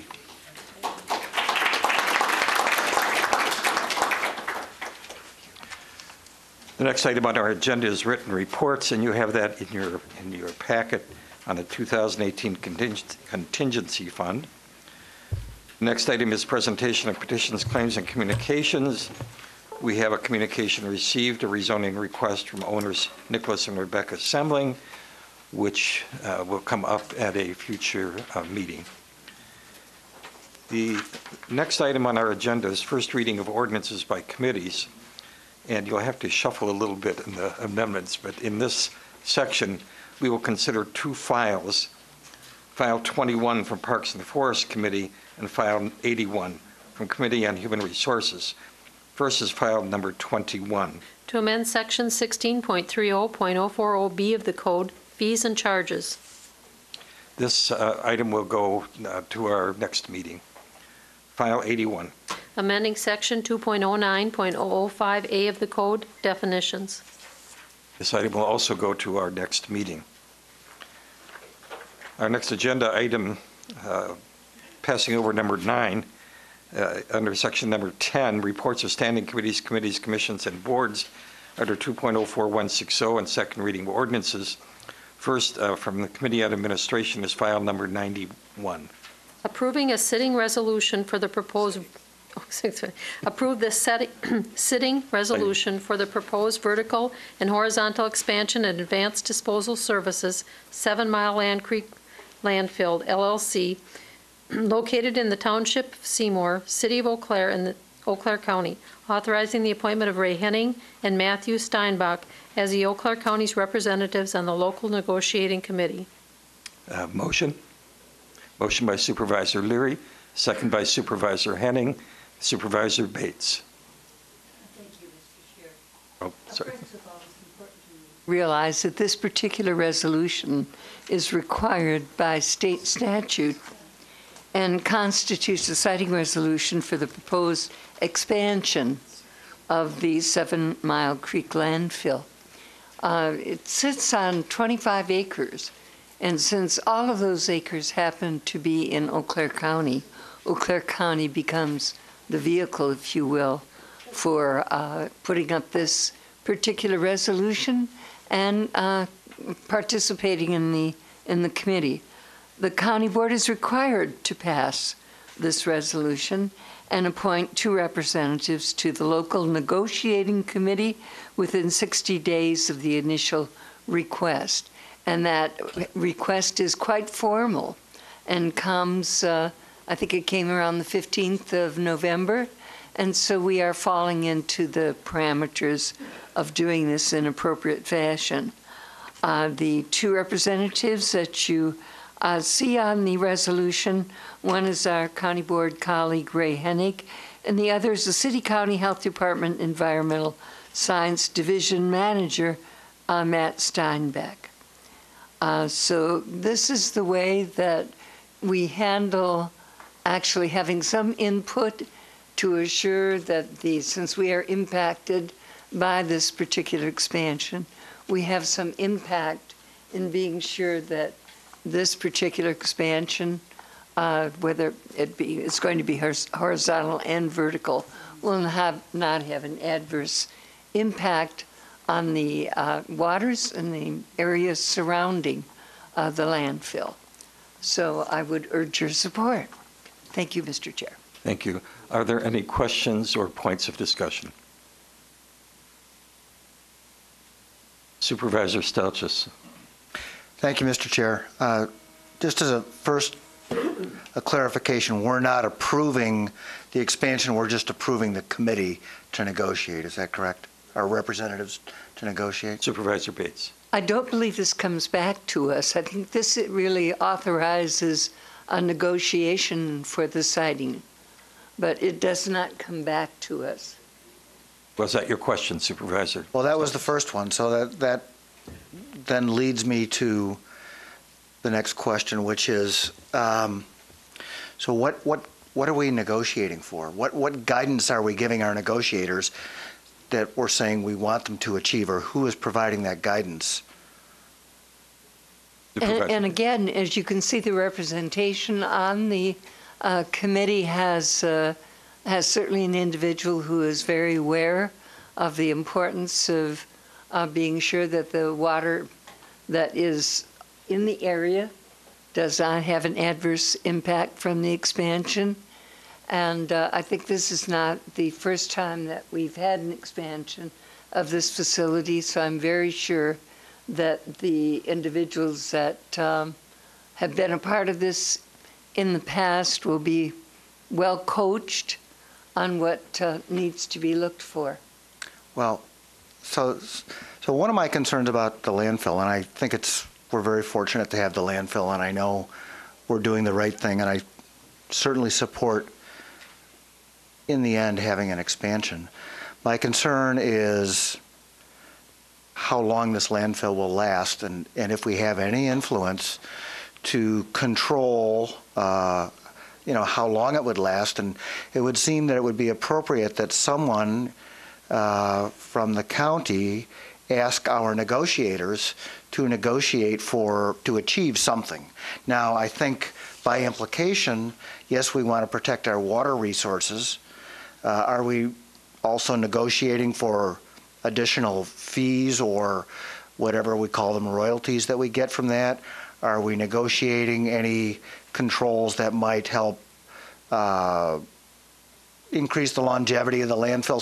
So where does this guidance and coaching come from to our negotiators, and are we giving them carte blanche authority to come back so without any further approval of once they've reached a tentative agreement?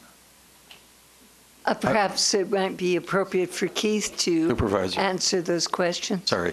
Corp Counsel, please. As far as the process goes, any county board supervisor can talk to the members of the negotiating committee and provide input as to what they would like to see. There are and have been in the past,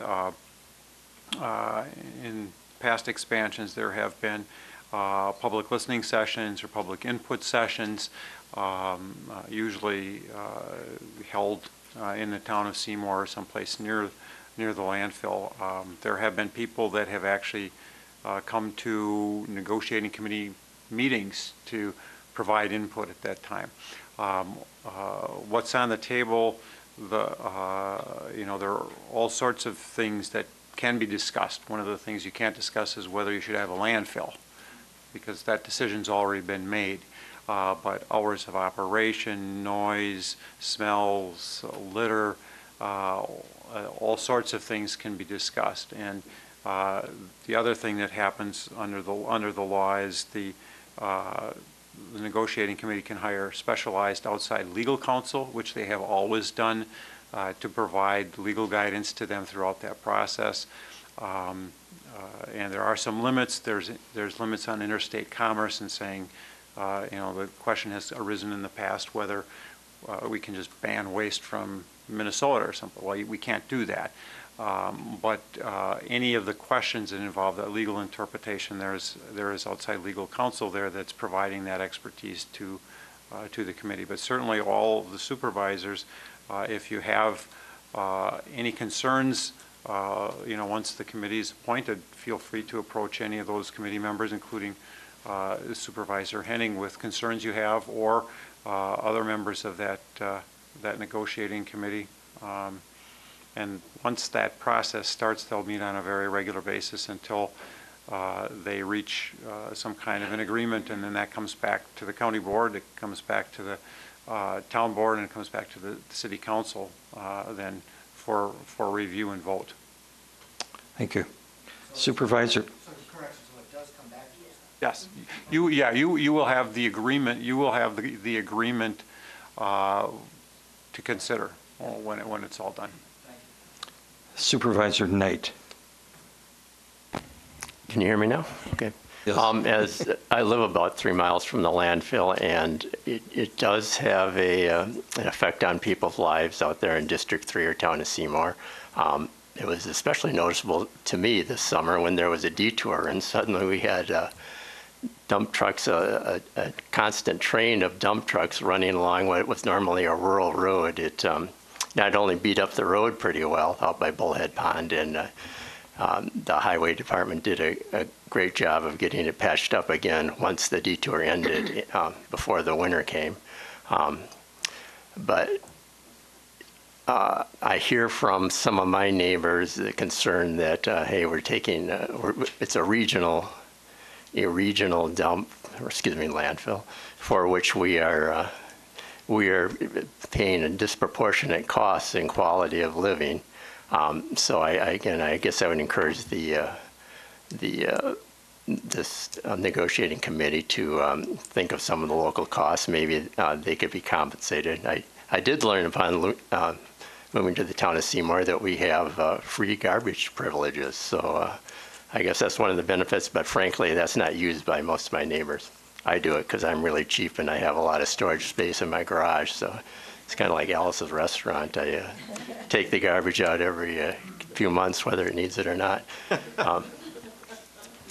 But if it's cost effective to load up a truck when garbage in Minnesota and haul it all the way to town of Seymour, I'm wondering if the tipping fees could not be just a little bit higher and some of that funding returned locally to the county and maybe to the township.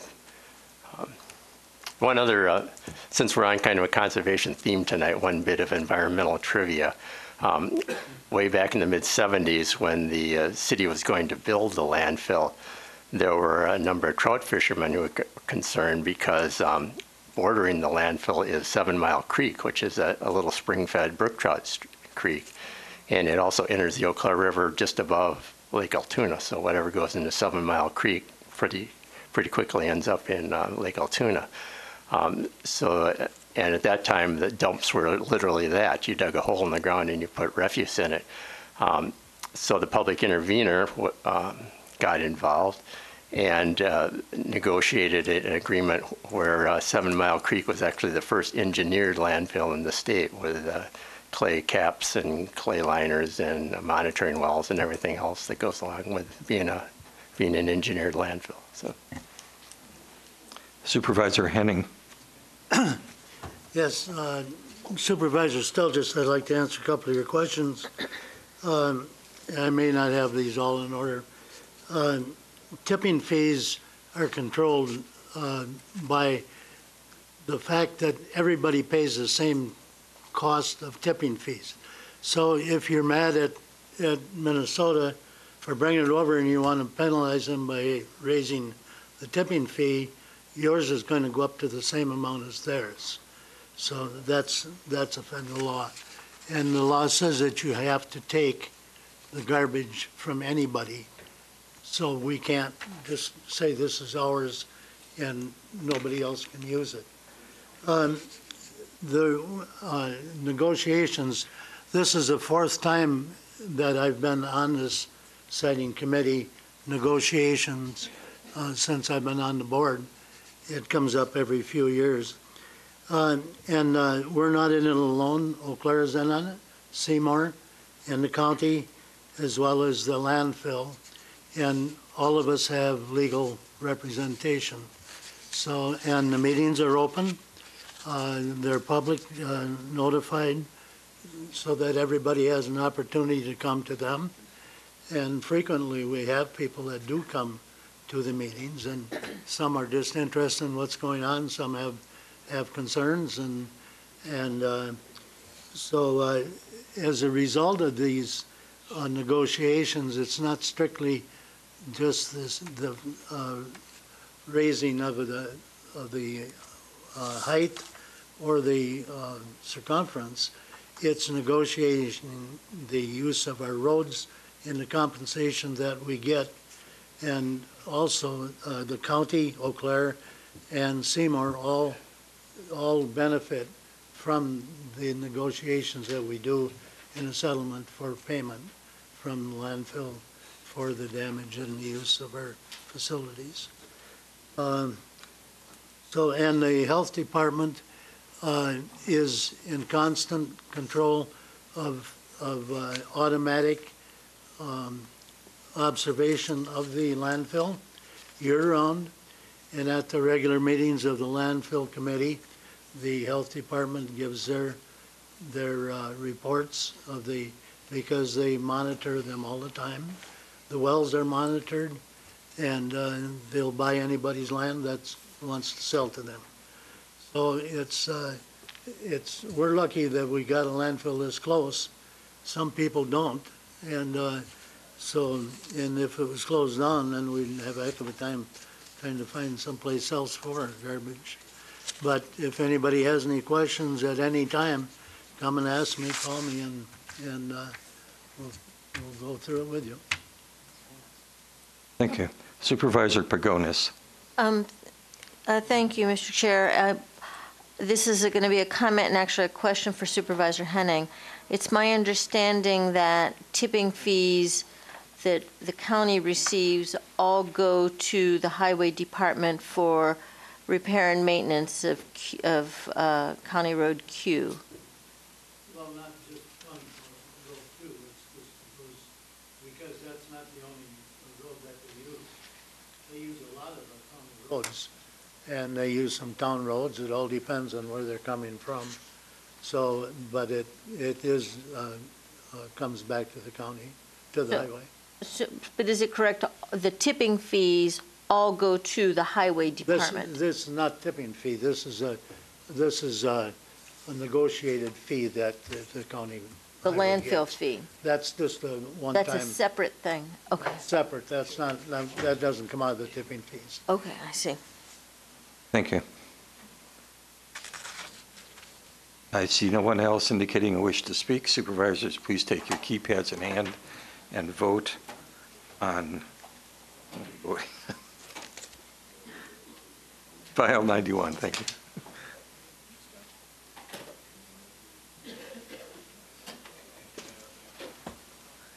Unanimous. That is a unanimous vote. Thank you very much. The next item on our agenda is file 82, Committee on Judiciary and Law. Directing the Criminal Justice Collaborating Council to do a comprehensive study of the Eau Claire County jail population and provide a report to the Eau Claire County Board on or before June 2019, analyzing the increase in jail population and recommending the best alternatives. A motion?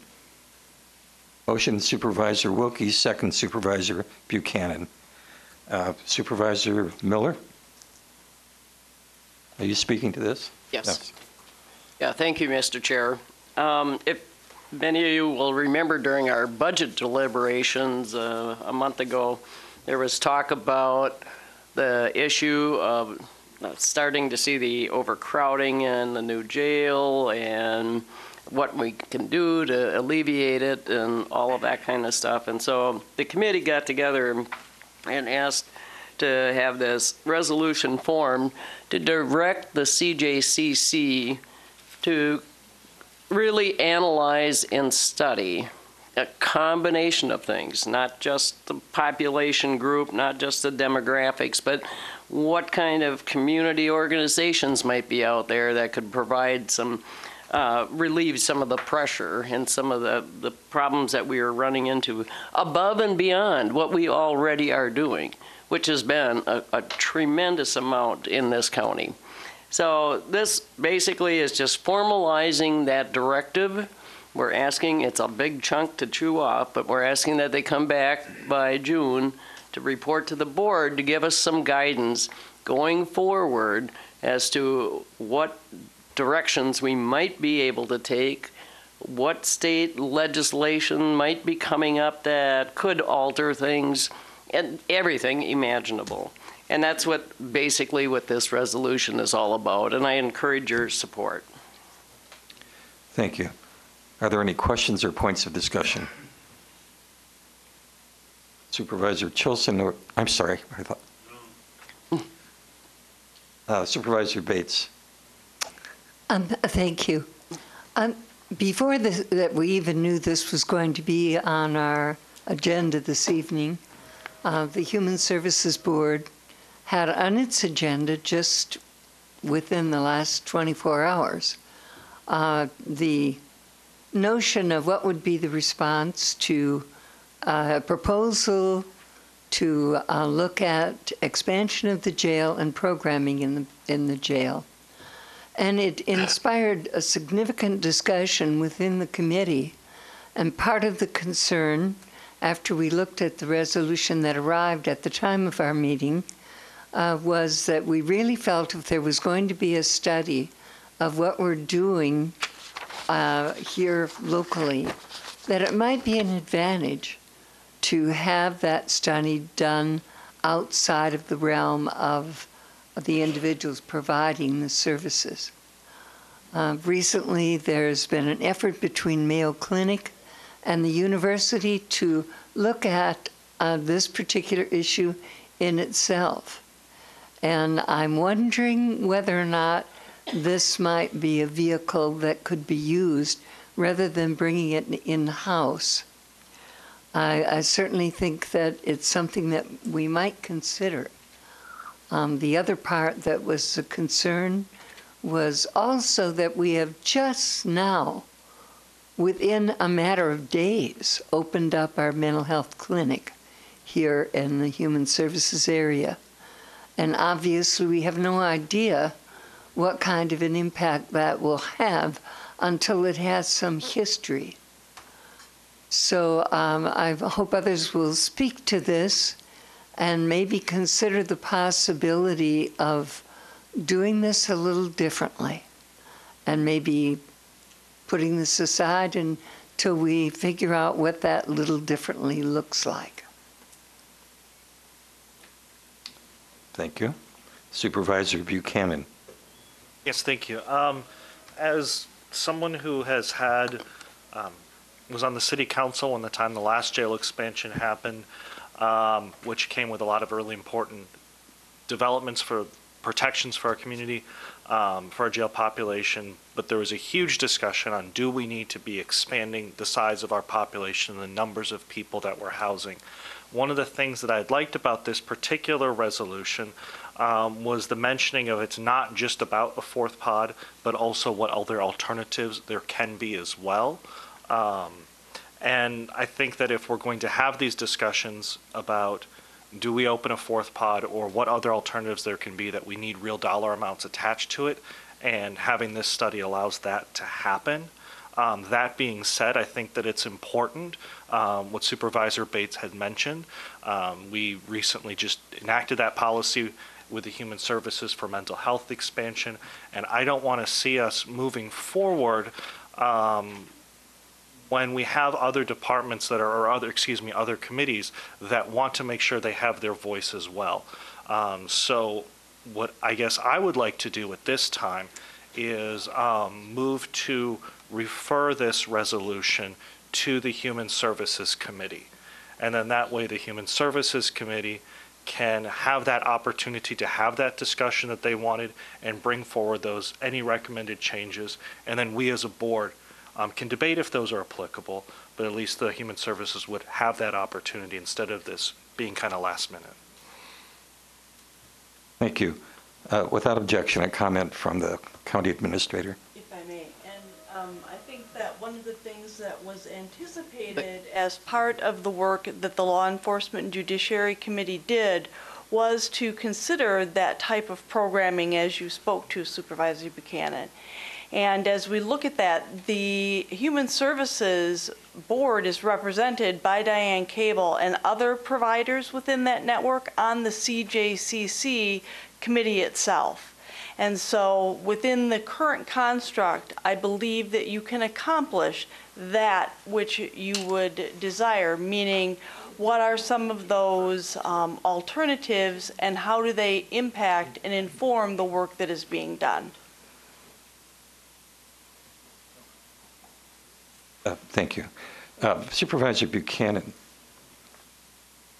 I may have missed the very end of your comment. Did you make a motion to refer? Yes, I did. My understanding it is debatable, and so if members of the Human Services Committee would want to speak to that, I could pull it if the Human Services Committee does not want that.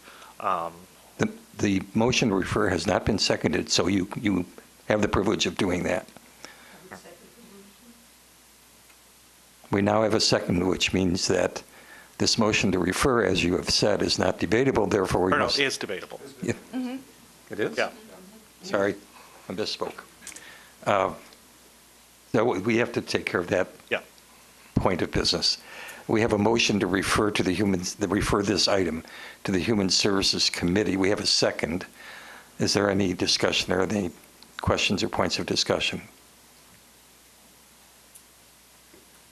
I see none. Oh, sorry. Jerry.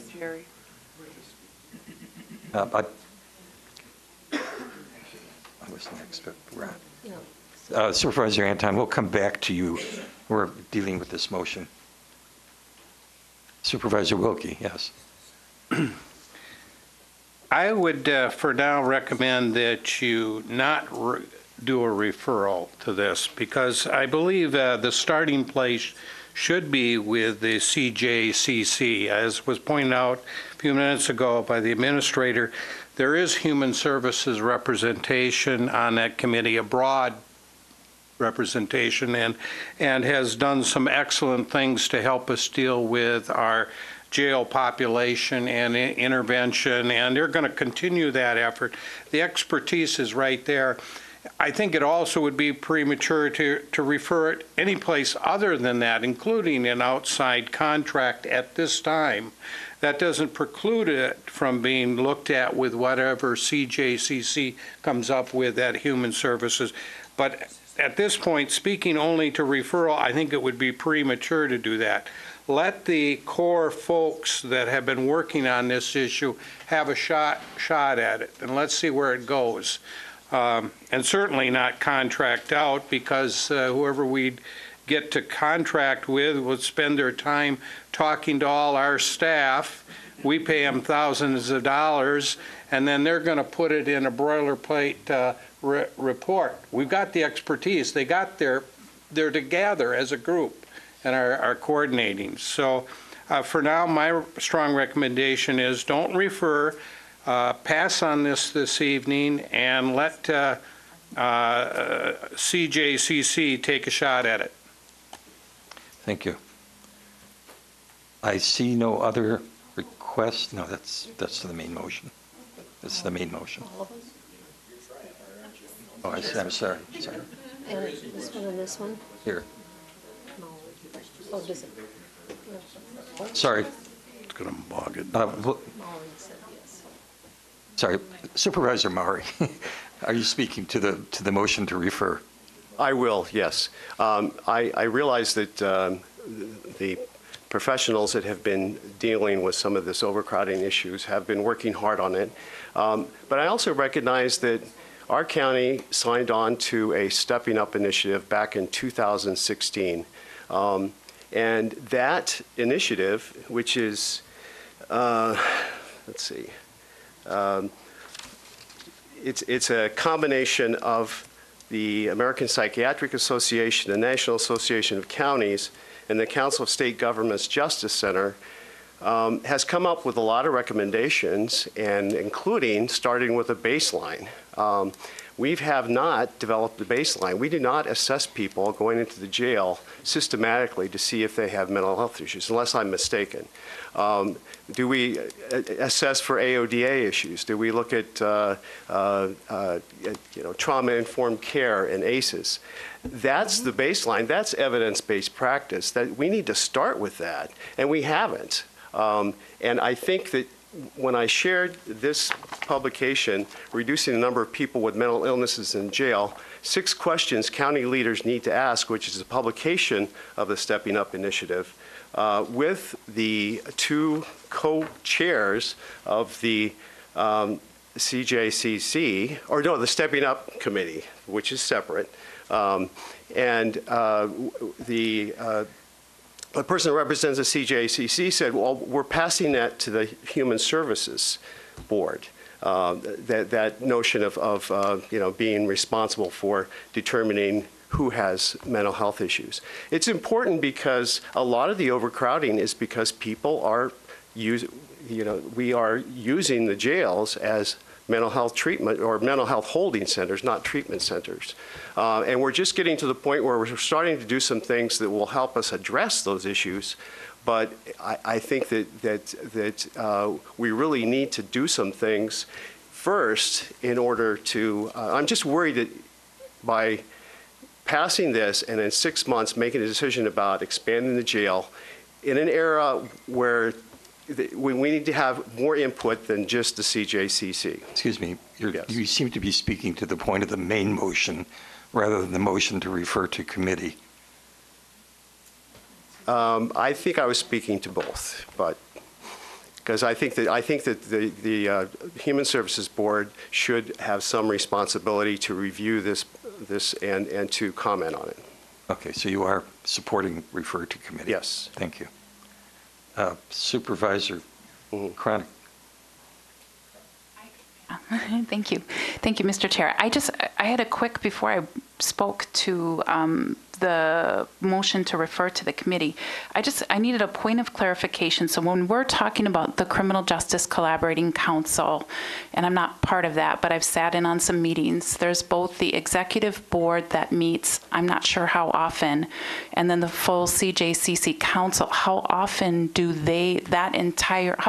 that entire group meet?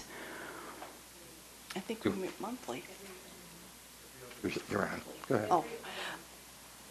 Is it, well, and I think that you're talking about the larger CJCC. We actually have a meeting coming up tomorrow. And I believe it's every other month. But along with that, we have a number of different work groups that are active. There's actually the Stepping Up work group that's actually identified those 6 items and is working through those 6 items. And Diane Cable, again, is one of the co-chairs of that group who is working on those types of practices. So that is acknowledged, and part of the work group work then is then taken and moved back to the CJCC, because then that becomes the place where it informs the actual practice. So that work is happening. I don't want anyone to think that we are not taking that seriously, because since we went to the initial meeting in Washington, D.C. a number of years ago, that work has begun to progress. And I think that as we continue with many of the programming initiatives that are being birthed essentially in DHS, that becomes then a piece of that. So what I mean by that is the trauma-informed care, because that initiative is informing many of our practices, not only those that are centered in human services, but also into other program areas that touch upon that. That helps. May I make my second point of clarification? Or no? Please. Briefly. I think, and I don't want to speak for Supervisor Bates, I don't think the idea was to not contract anybody outside of here to do any type of study. I think it was more of a collaborative effort. And I realize that there's a large group on the CJCC, and it represents lots of different areas: public defender, restorative justice. There's a lot of groups, human services, that are a part of that. But I think also just a point was that Wisconsin, in looking at itself, we have the highest incarceration rate in the nation. So unless we sort of look outside or look up a little bit, and I'm not demeaning any of the work that's being done, I'm just saying that I think we do need to look outside and say, what else can we do? What other things can we do? So that was just an extra point that was probably not a point of clarification. So thank you. Thank you. Supervisor McKinney. Thank you. I just also wanted to support the motion to defer on the vote. It's a motion to refer to committee. To defer to committee. Having participated in the discussion at the Human Service Board, which I wish we all could have been a part of. I think from that discussion, I would be in favor of deferring it to the Human Service Board. Excuse me, it's refer. Refer. We want to defer, but we're And you know, what really struck me in the earlier presentation was on one of the slides where it said, in regards to overall budget authority, the county board role is that of visionary. That just really jumped out at me when thinking about this subject. Thank you. Thank you. Supervisor Miller. Thank you, Mr. Chair. I would like to echo what my colleague Supervisor Wilkie said earlier about referral, and I would hope that you would consider not. I appreciate DHS's concerns in regard as we go forward. We are already addressing a number of those issues. The social workers in the jail with mental health are working with the individuals with mental health, the transition center that CJCC contracts with. There are a number of things, like I said, that are already taking place. And then, as you heard, our DHS director is part of the CJCC committee that is reviewing some of these. We want to look at the broad picture. And I'm sorry, I think if we go outside of whatever this group is, which is a large collaborative group already, we will be talking about dollars and cents and contracts and things in writing, and then maybe it just being shelved again like we have had in the past. The intent of this is not, and now I'm probably getting too much to the point of the original resolution, but what we're wanting is to move forward to get a better picture. And I know it's a lot to chew off, but I really would rather not see it delayed, but have the Human Service Board members put your words in writing and have Diane bring them to the table, because she's an integral part of that. Please. I see a number of requests to speak, and so in the interest of time, I'm going to ask each speaker to address only the motion to refer. So Supervisor Dunning, you are next. I've had changed my mind twice now as we've been doing the discussions. I believe it should be deferred or referred. Thank you. To be consistent, because the issues that were listed in the resolution seem to be too constrained. And I think by sending it back to the Human Services, we can possibly either break some of those down so that we understand what the results will be, because otherwise we may not get what we are after if we limited it to the bullet points that we have listed in the resolution. I guess I would like to see it broken down a little farther as far as, and that would be done even if it's done in the Human Services Department. So I guess I'm in support of the referral. Thank you. Supervisor Beckfield, to the motion to refer. Thank you, Chair. I am requesting that my speaking time be Passed over. Okay. Supervisor Coffey, to the motion to refer. Thank you. I think that we aren't at all talking and addressing the root cause of why these things are happening, and I think Human Services could help us with that, and especially the evidence-based programming options in our community from elsewhere that are being tried. So I think it should go to Human Services. Oh, thank you. Sorry.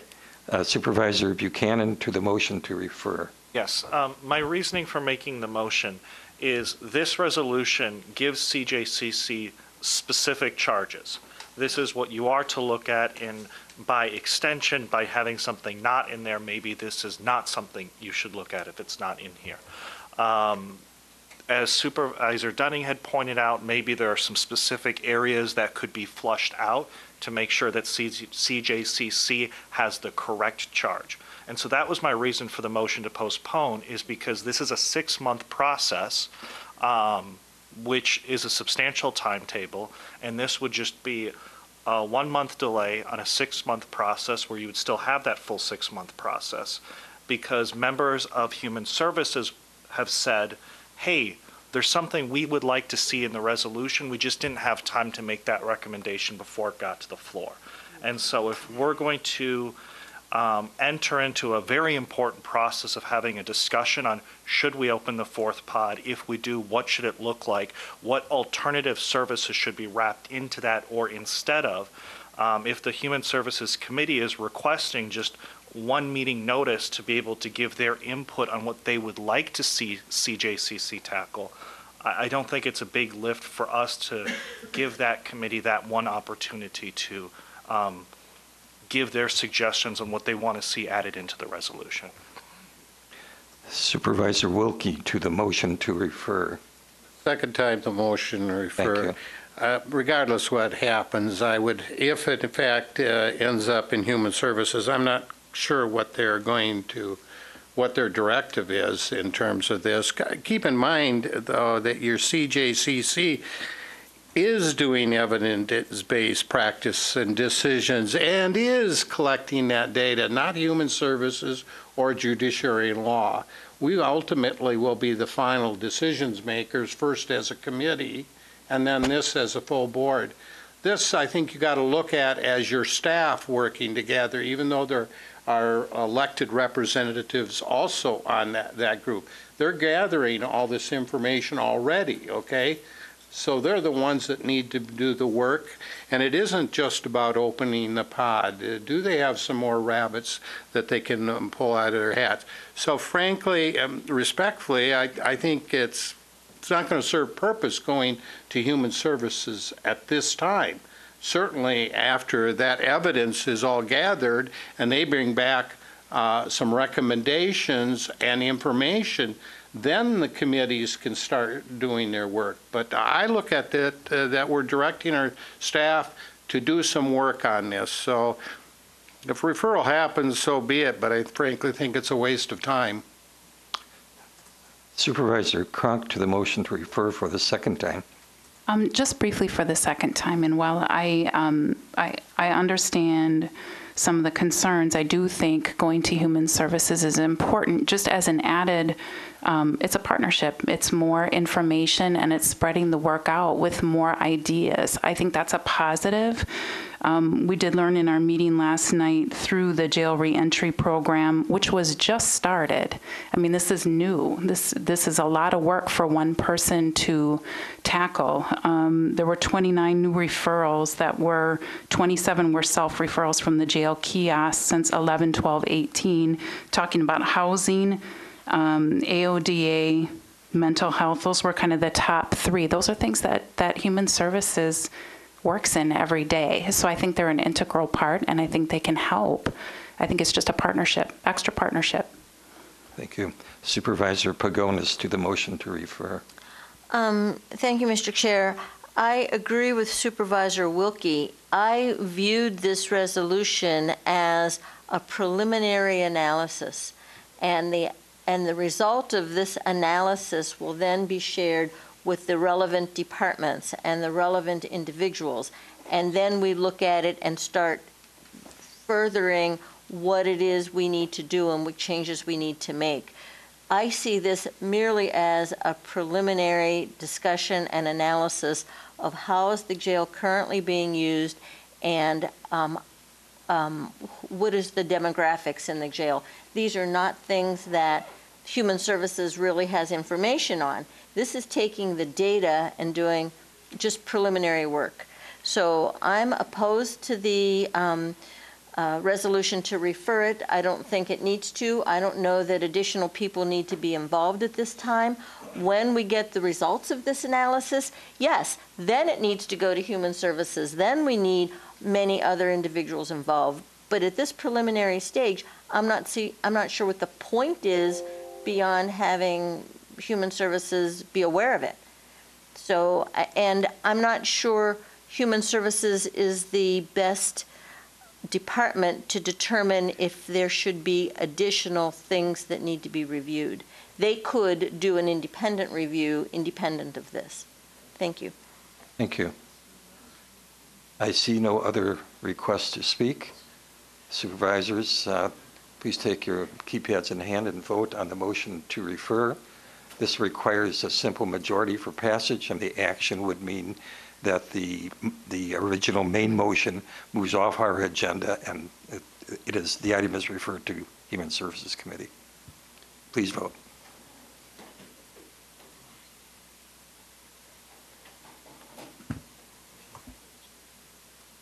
Oh, 14-14. Oh, and unfortunately, the chair has voted in that, so the motion fails, doesn't it? The motion fails.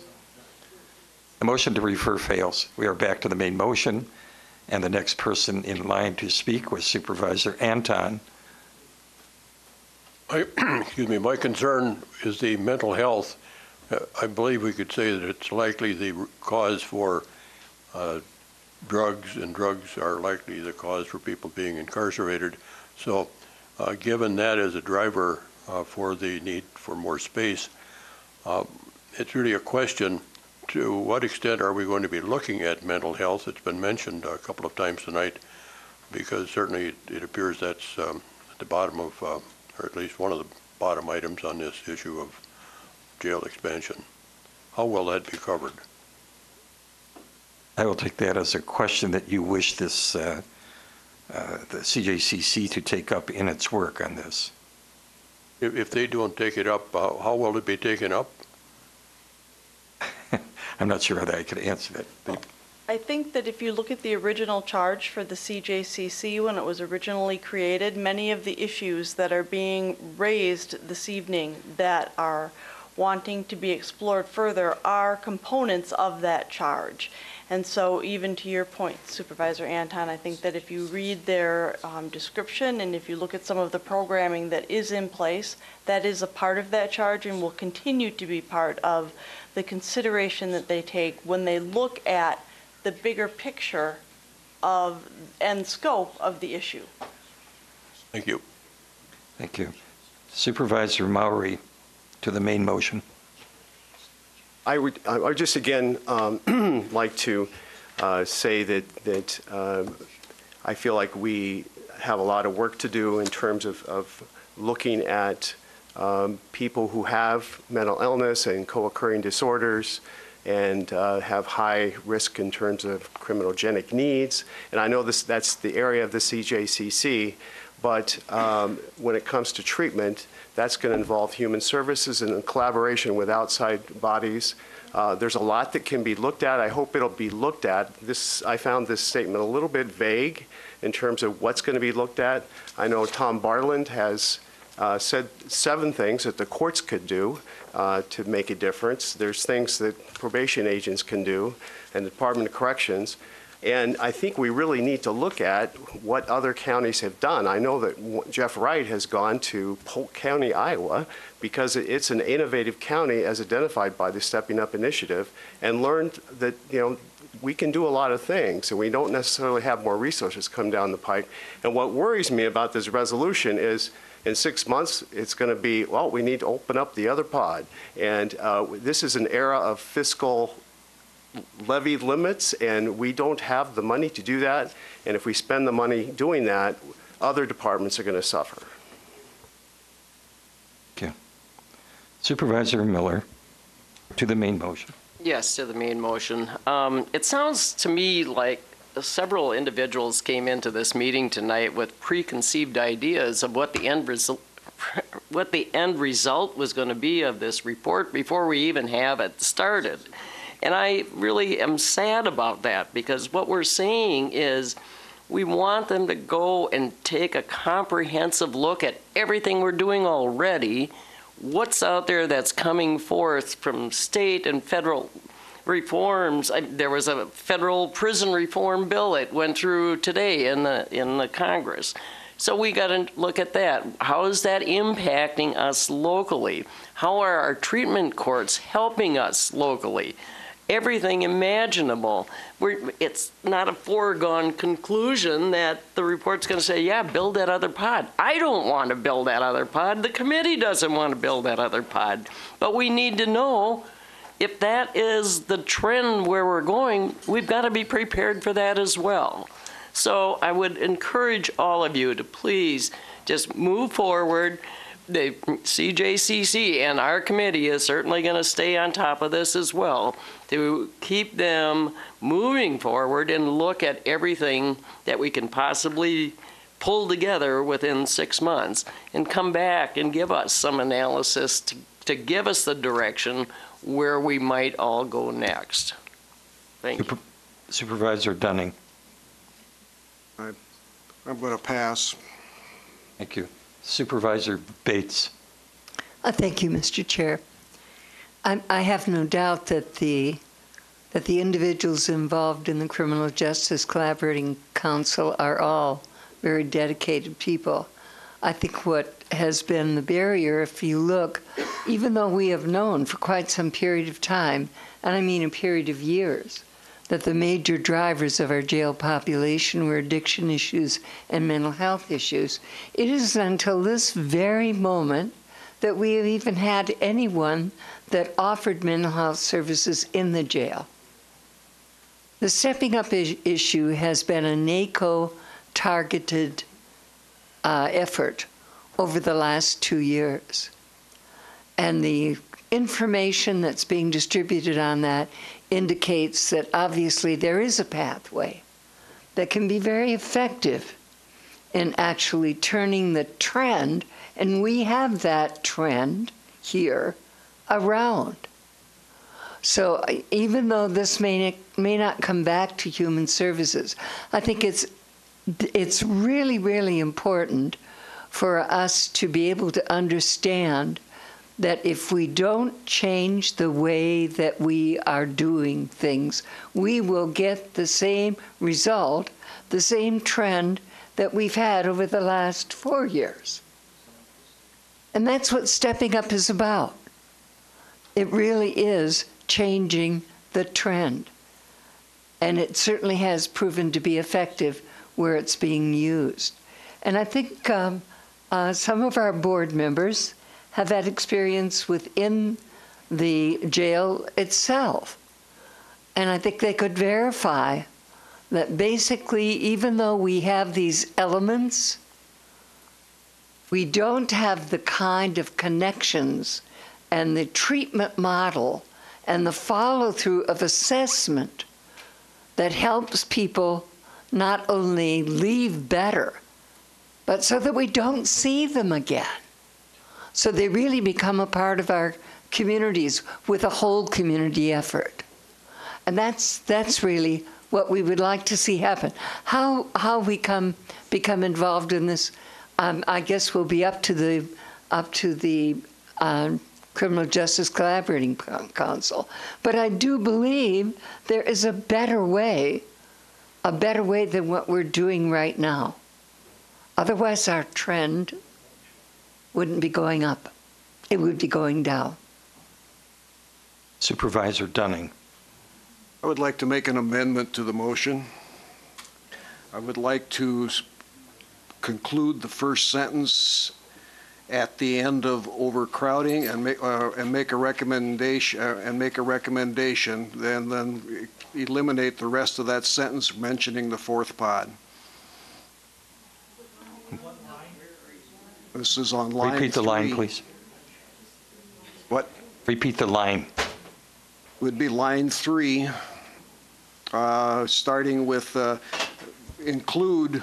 The sentence would read, how to mitigate jail overcrowding and make recommendations, and then eliminate the rest of the sentence. Is that in the resolution or in the? We have a. It's not on here. Whatever he's saying isn't in the resolution. To which document are you referring, Supervisor Dunning? I was looking at the fact sheet. The fact sheet is a supportive document. It's a resolution that's. Okay, forget it. So you withdraw? I withdraw. Thank you.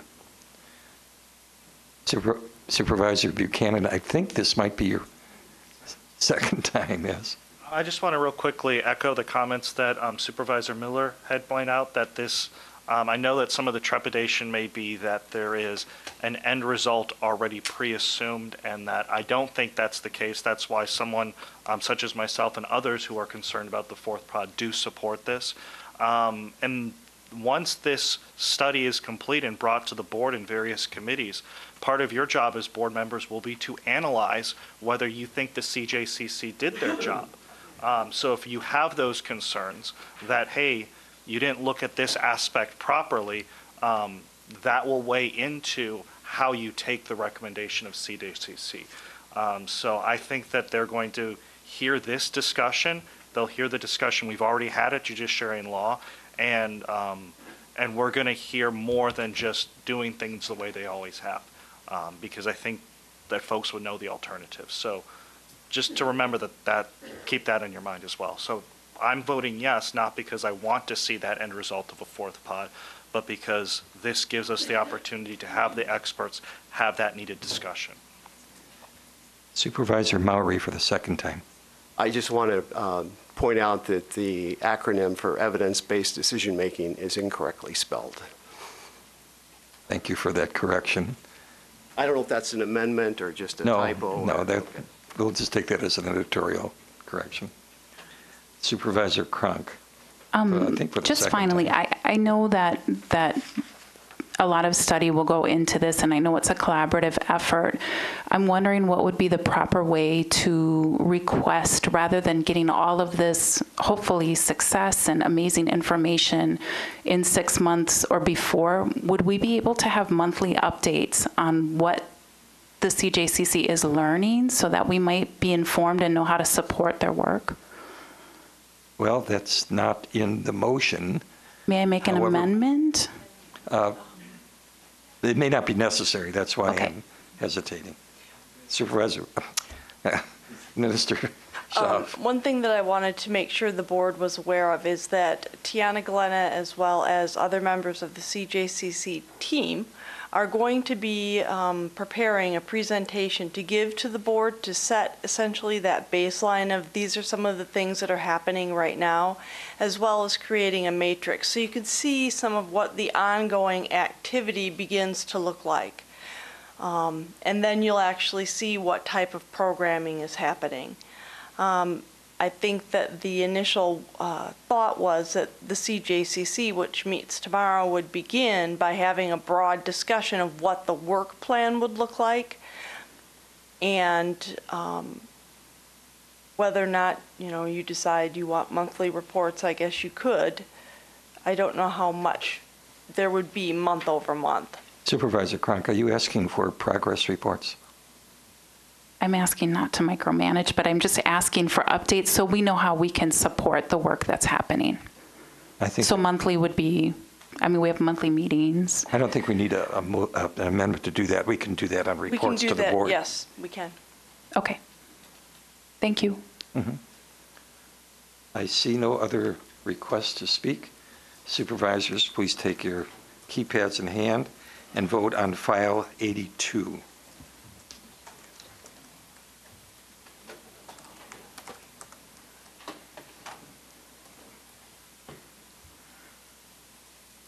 That's 27 yes, 1 no, 1 absent. The motion passes. Thank you. We are on now to file 78. Resolution. Oh, sorry, get you off. Resolution urging the state of Wisconsin to increase compensation for defense counsel assigned by the state public defender.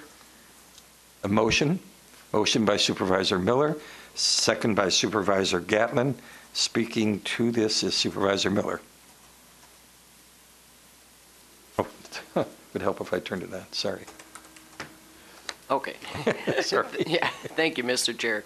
Although I know I'm loud enough, I could just shout out over this. That's true. Okay. I hope you all had a chance to read through this one. This is a resolution that's urging the state of Wisconsin to increase compensation for defense counsel that's being assigned by the state public defender's office. And when this first came up, I sat there and went, well, why is the state public defender appointing other? Well, because of the caseload being so great, they're having to appoint private attorneys or try to find private attorneys to take some of the cases. And they're having a great deal of difficulty because of the low fee that's involved, the hourly rate. Yet the flip side of it is if the public defender's office can't locate someone, our county judges, our county courts, then are responsible for appointing attorneys, and that is at a higher rate of pay, so that the attorneys are then compensated a little bit better, but it is at the county expense as opposed to the state expense. So basically, and then we're going to run into more disparity because in, 2020, the fee that the counties will have to pay when court-appointed attorneys is going to be $100 an hour versus $70. So this is basically getting behind the state public defender's office and support of increasing that reimbursement fee going forward. So I would encourage your support, and any other committee members who might know a little bit more or have more experience with it, please feel free to step up. Thank you. Supervisor Cronk. I just want to briefly add, because we had such a lengthy conversation just now about the CJCC study, I strongly support this too, because as it says, people are being held in jail longer because they're awaiting counsel. So it's wrong. So I absolutely support this, and I hope you will as well. Thank you. Supervisor Pagonis. Thank you, Mr. Chair. It's a pretty significant She's not. Supervisor Pagonis, we're having a problem with your microphone. Is it on?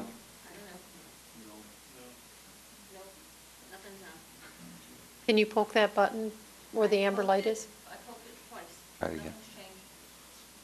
Try using Supervisor Stelz's microphone. Is this better? Yes. Okay. Is this better? Yes.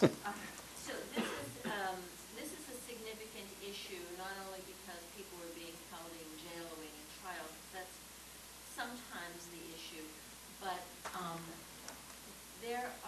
it's typically public defenders who handle mental health commitments, for example. It's public defenders who do, you can't hear me? We're having a problem with the microphone. Sorry.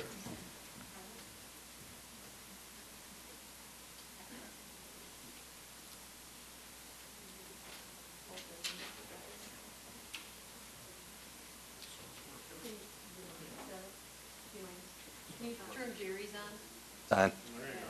All right. So it's not only individuals who are incarcerated waiting for trial, but mental health commitments require public defenders. Termination of parental rights is a huge problem because there's an absolute right for a parent. It's a constitutional right for a parent to have counsel. And so if the public defender cannot find an individual, an attorney to do it, then the judges are appointing. And judges have been appointing me in Pierce County, St. Croix County, all these outside counties, Dunn County. So I'm being paid at county rates rather than the public defender rate because I won't take another public defender termination of parental rights. They go on for months and months and months. So it's a huge, huge problem. The state of Wisconsin has the lowest public defender pay rate of all 50 states. So we're number 50. And this is specifically for members of the private bar to take public defender cases. So I encourage your support. Thank you. I see no other requests to speak. Supervisors, please take your keypad. Oh, sorry. Supervisor Neiman? Yes, thank you. I just had a question of clarification. Are we being asked to support a specific amount, the $70 or the $100, or is this just a general raise the rates? I believe the resolution does not have a specific dollar amount in it. Is that correct? No, it does say up to 100. Oh, I'm sorry, up to 100, Okay, thank you. which is probably lower than some places should be. Okay. Supervisors, please take your keypads in hand and vote on file 78.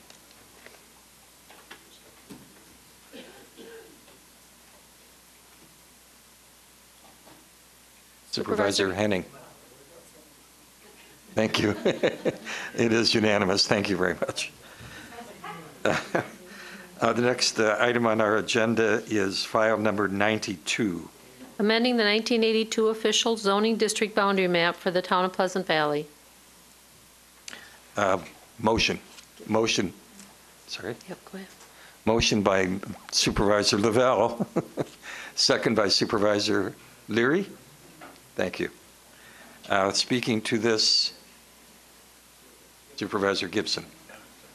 Thank you. All right, we're good to go here. Okay, this is to rezone 39.23 acres from AP Agriculture District to the A3 Agriculture to allow construction of a non-farm single-family resident. The town of Pleasant Valley considered the rezoning and they voted 3-0 to approve. The Planning and Development staff finds the proposed rezoning conforms with the Eau Claire County's comprehensive plan. P&D committee conducted our required public hearing and voted 4-0 to approve the rezoning. Thank you. I see no request to speak. Supervisors, please take your keypads in hand and vote on file 92. I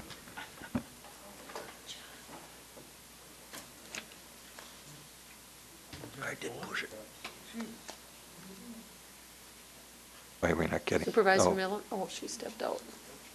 Right? Yes, she's still.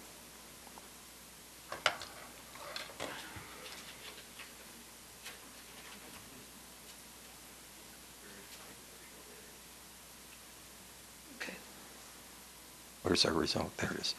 That is 27 yes. It is, the motion passes. The next item is file number 90. Authorizing establishment of bicycle accommodations on County Highway D at the Beaver Creek Bridge as part of the improvement project. Motion? Supervisor Gatman. Second? Supervisor Anderson. Speaking to the motion, Supervisor Henning. Going to defer this to our Highway Commissioner, John Johnson, who's been working with them. So without objection, Mr. Johnson. Just use one of the microphones there.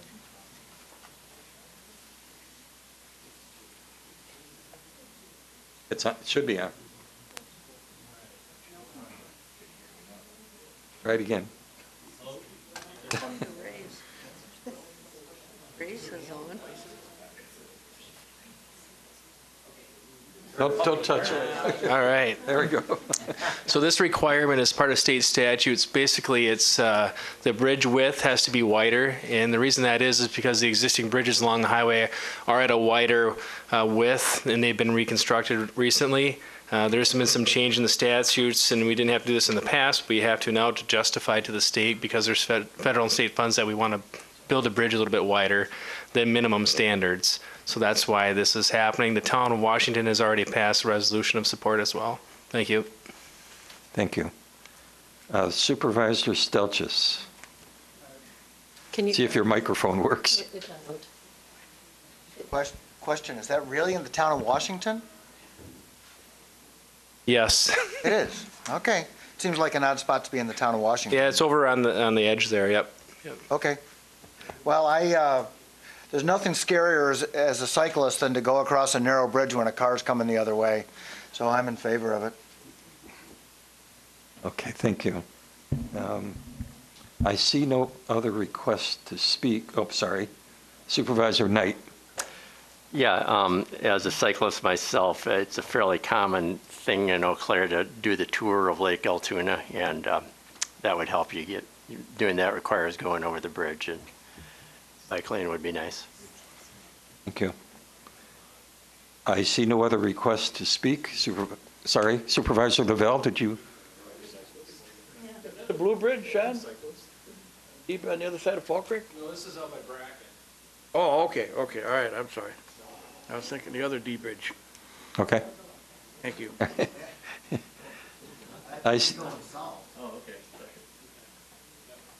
No, let's not have cross conversation, okay?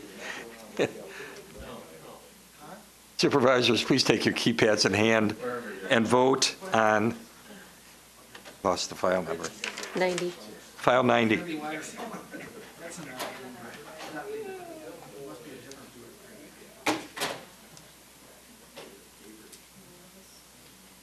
It is unanimous. Thank you very much. Next item is still in section 10, file number 94. Adopting the 2019 annual work plan for the Parks and Forest Department to comply with the County Forest Administration grant program. Motion. Supervisor Schaffnagel, second Supervisor Anderson. Speaking to this, Parks and Forest. Oh, sorry. Supervisor Stelchis. Thank you, Mr. Chair. Is your microphone working? Is it working? No? Is it working now? Yep. Okay. Yes.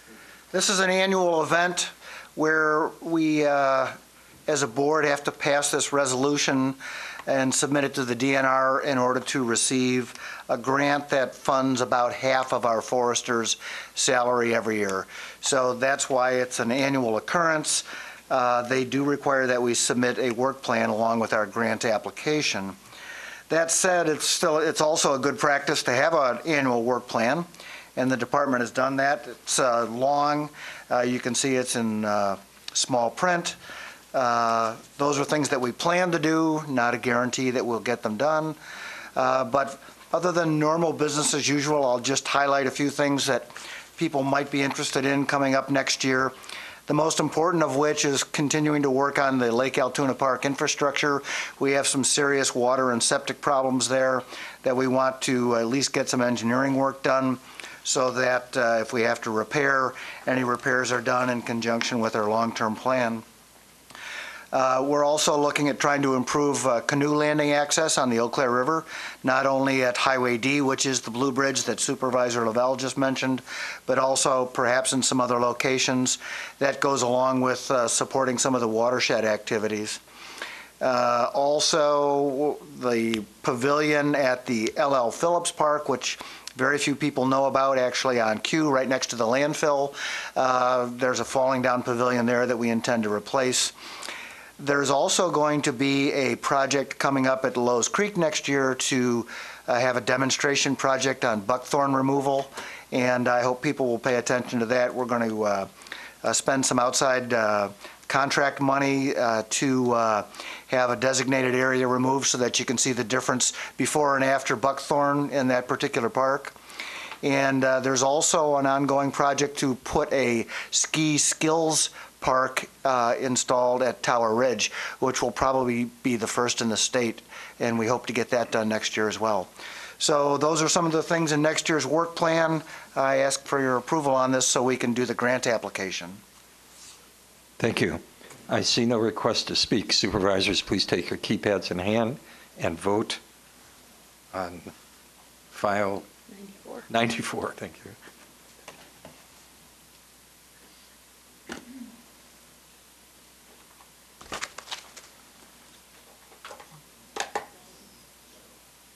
Supervisor, oh, there you go. It is unanimous, 28 yes. Thank you. Our next item on the agenda is file number 89. Authorizing the sale of tax deed property to Larry Moeller and Joan Moeller, legal heirs of the former owner Roger Moeller, for $1,484.62. Directing Corporation Counsel to prepare a quitclaim deed and the county clerk to execute said quitclaim deed on behalf of Eau Claire County. Motion? Supervisor Dunning, second. Supervisor Schroffnagel. To the motion, Supervisor Pagonis. Supervisor Dunning can speak to it. Supervisor Dunning. I don't have a microphone. I think that you have been tagged. This is a property that the county has been working with on as far as tax deeds, and the family has decided to buy it back, and so that's you see the amounts there, and it will cover our costs. Thank you. Any questions or points of discussion? I see no requests to speak. Supervisors, please take your keypads in hand and vote on file 89.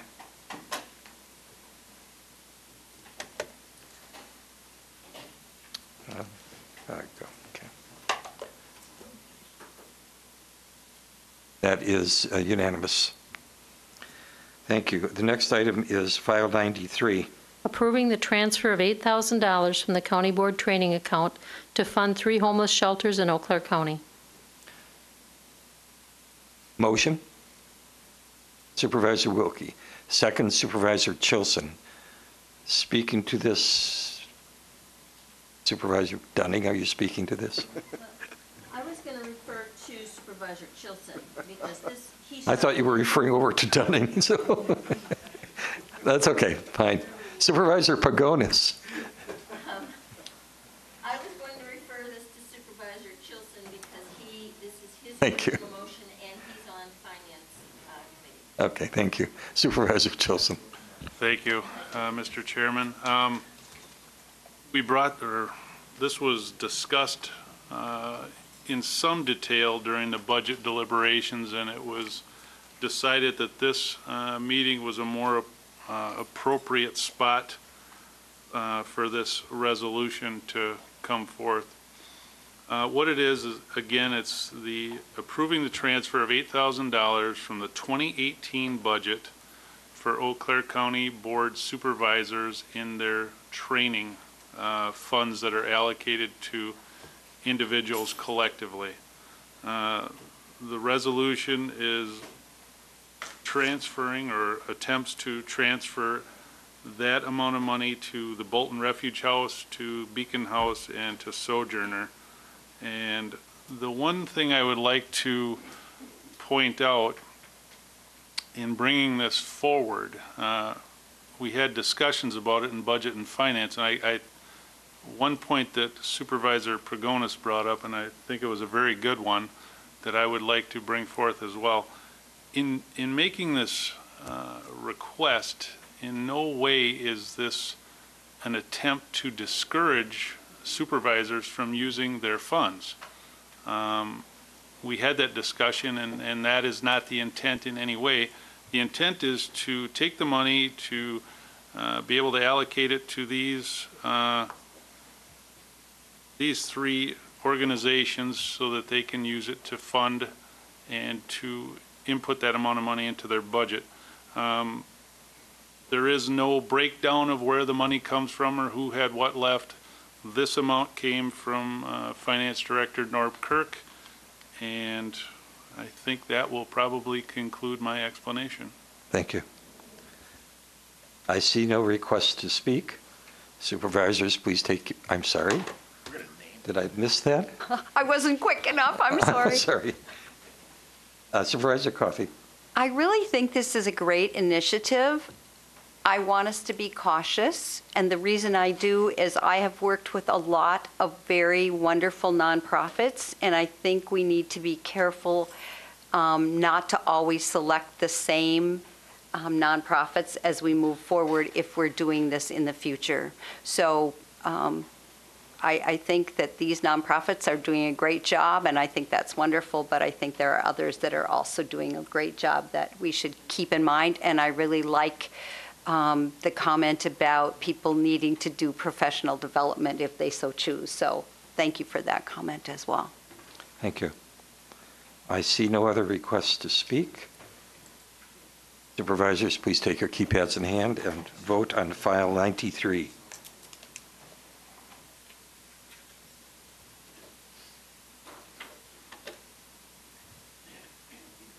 That is 27 yes, 1 no. The motion passes.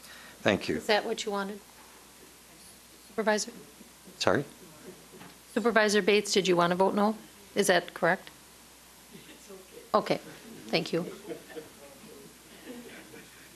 Without comment, we will move on. File number 95. Authorizing payment of vouchers over $10,000 issued during the month of November 2018. Motion? Supervisor Cronk, second Supervisor Pagonis. Questions, discussion? I see none. Supervisor DeLuca. It's on. Okay, thank you, Mr. Chair. I just wanted to say thank you to the way it was presented, that it was broken down by the various departments. I really like that aspect of the bills. Thank you. Thank you. I see no other requests to speak. Supervisors, please take your keypads in hand and vote on file 95.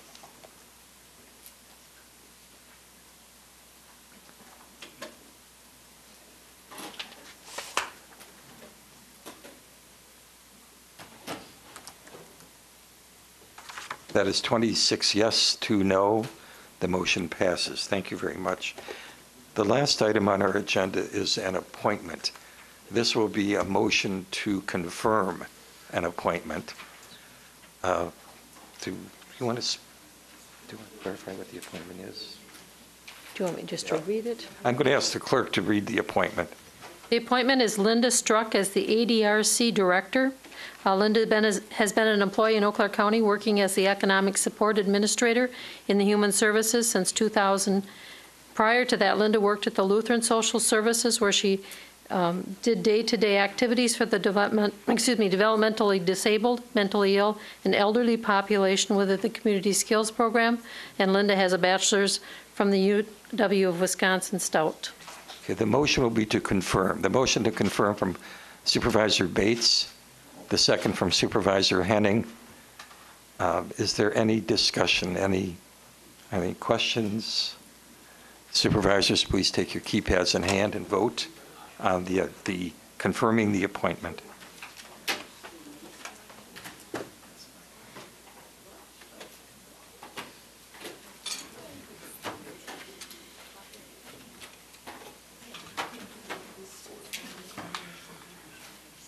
Supervisor Neiman? Thank you. Lavelle? Oh, Supervisor Lavelle. Thank you. Unanimous. That's unanimous. Thank you very much. We've reached the end of our business. We are adjourned.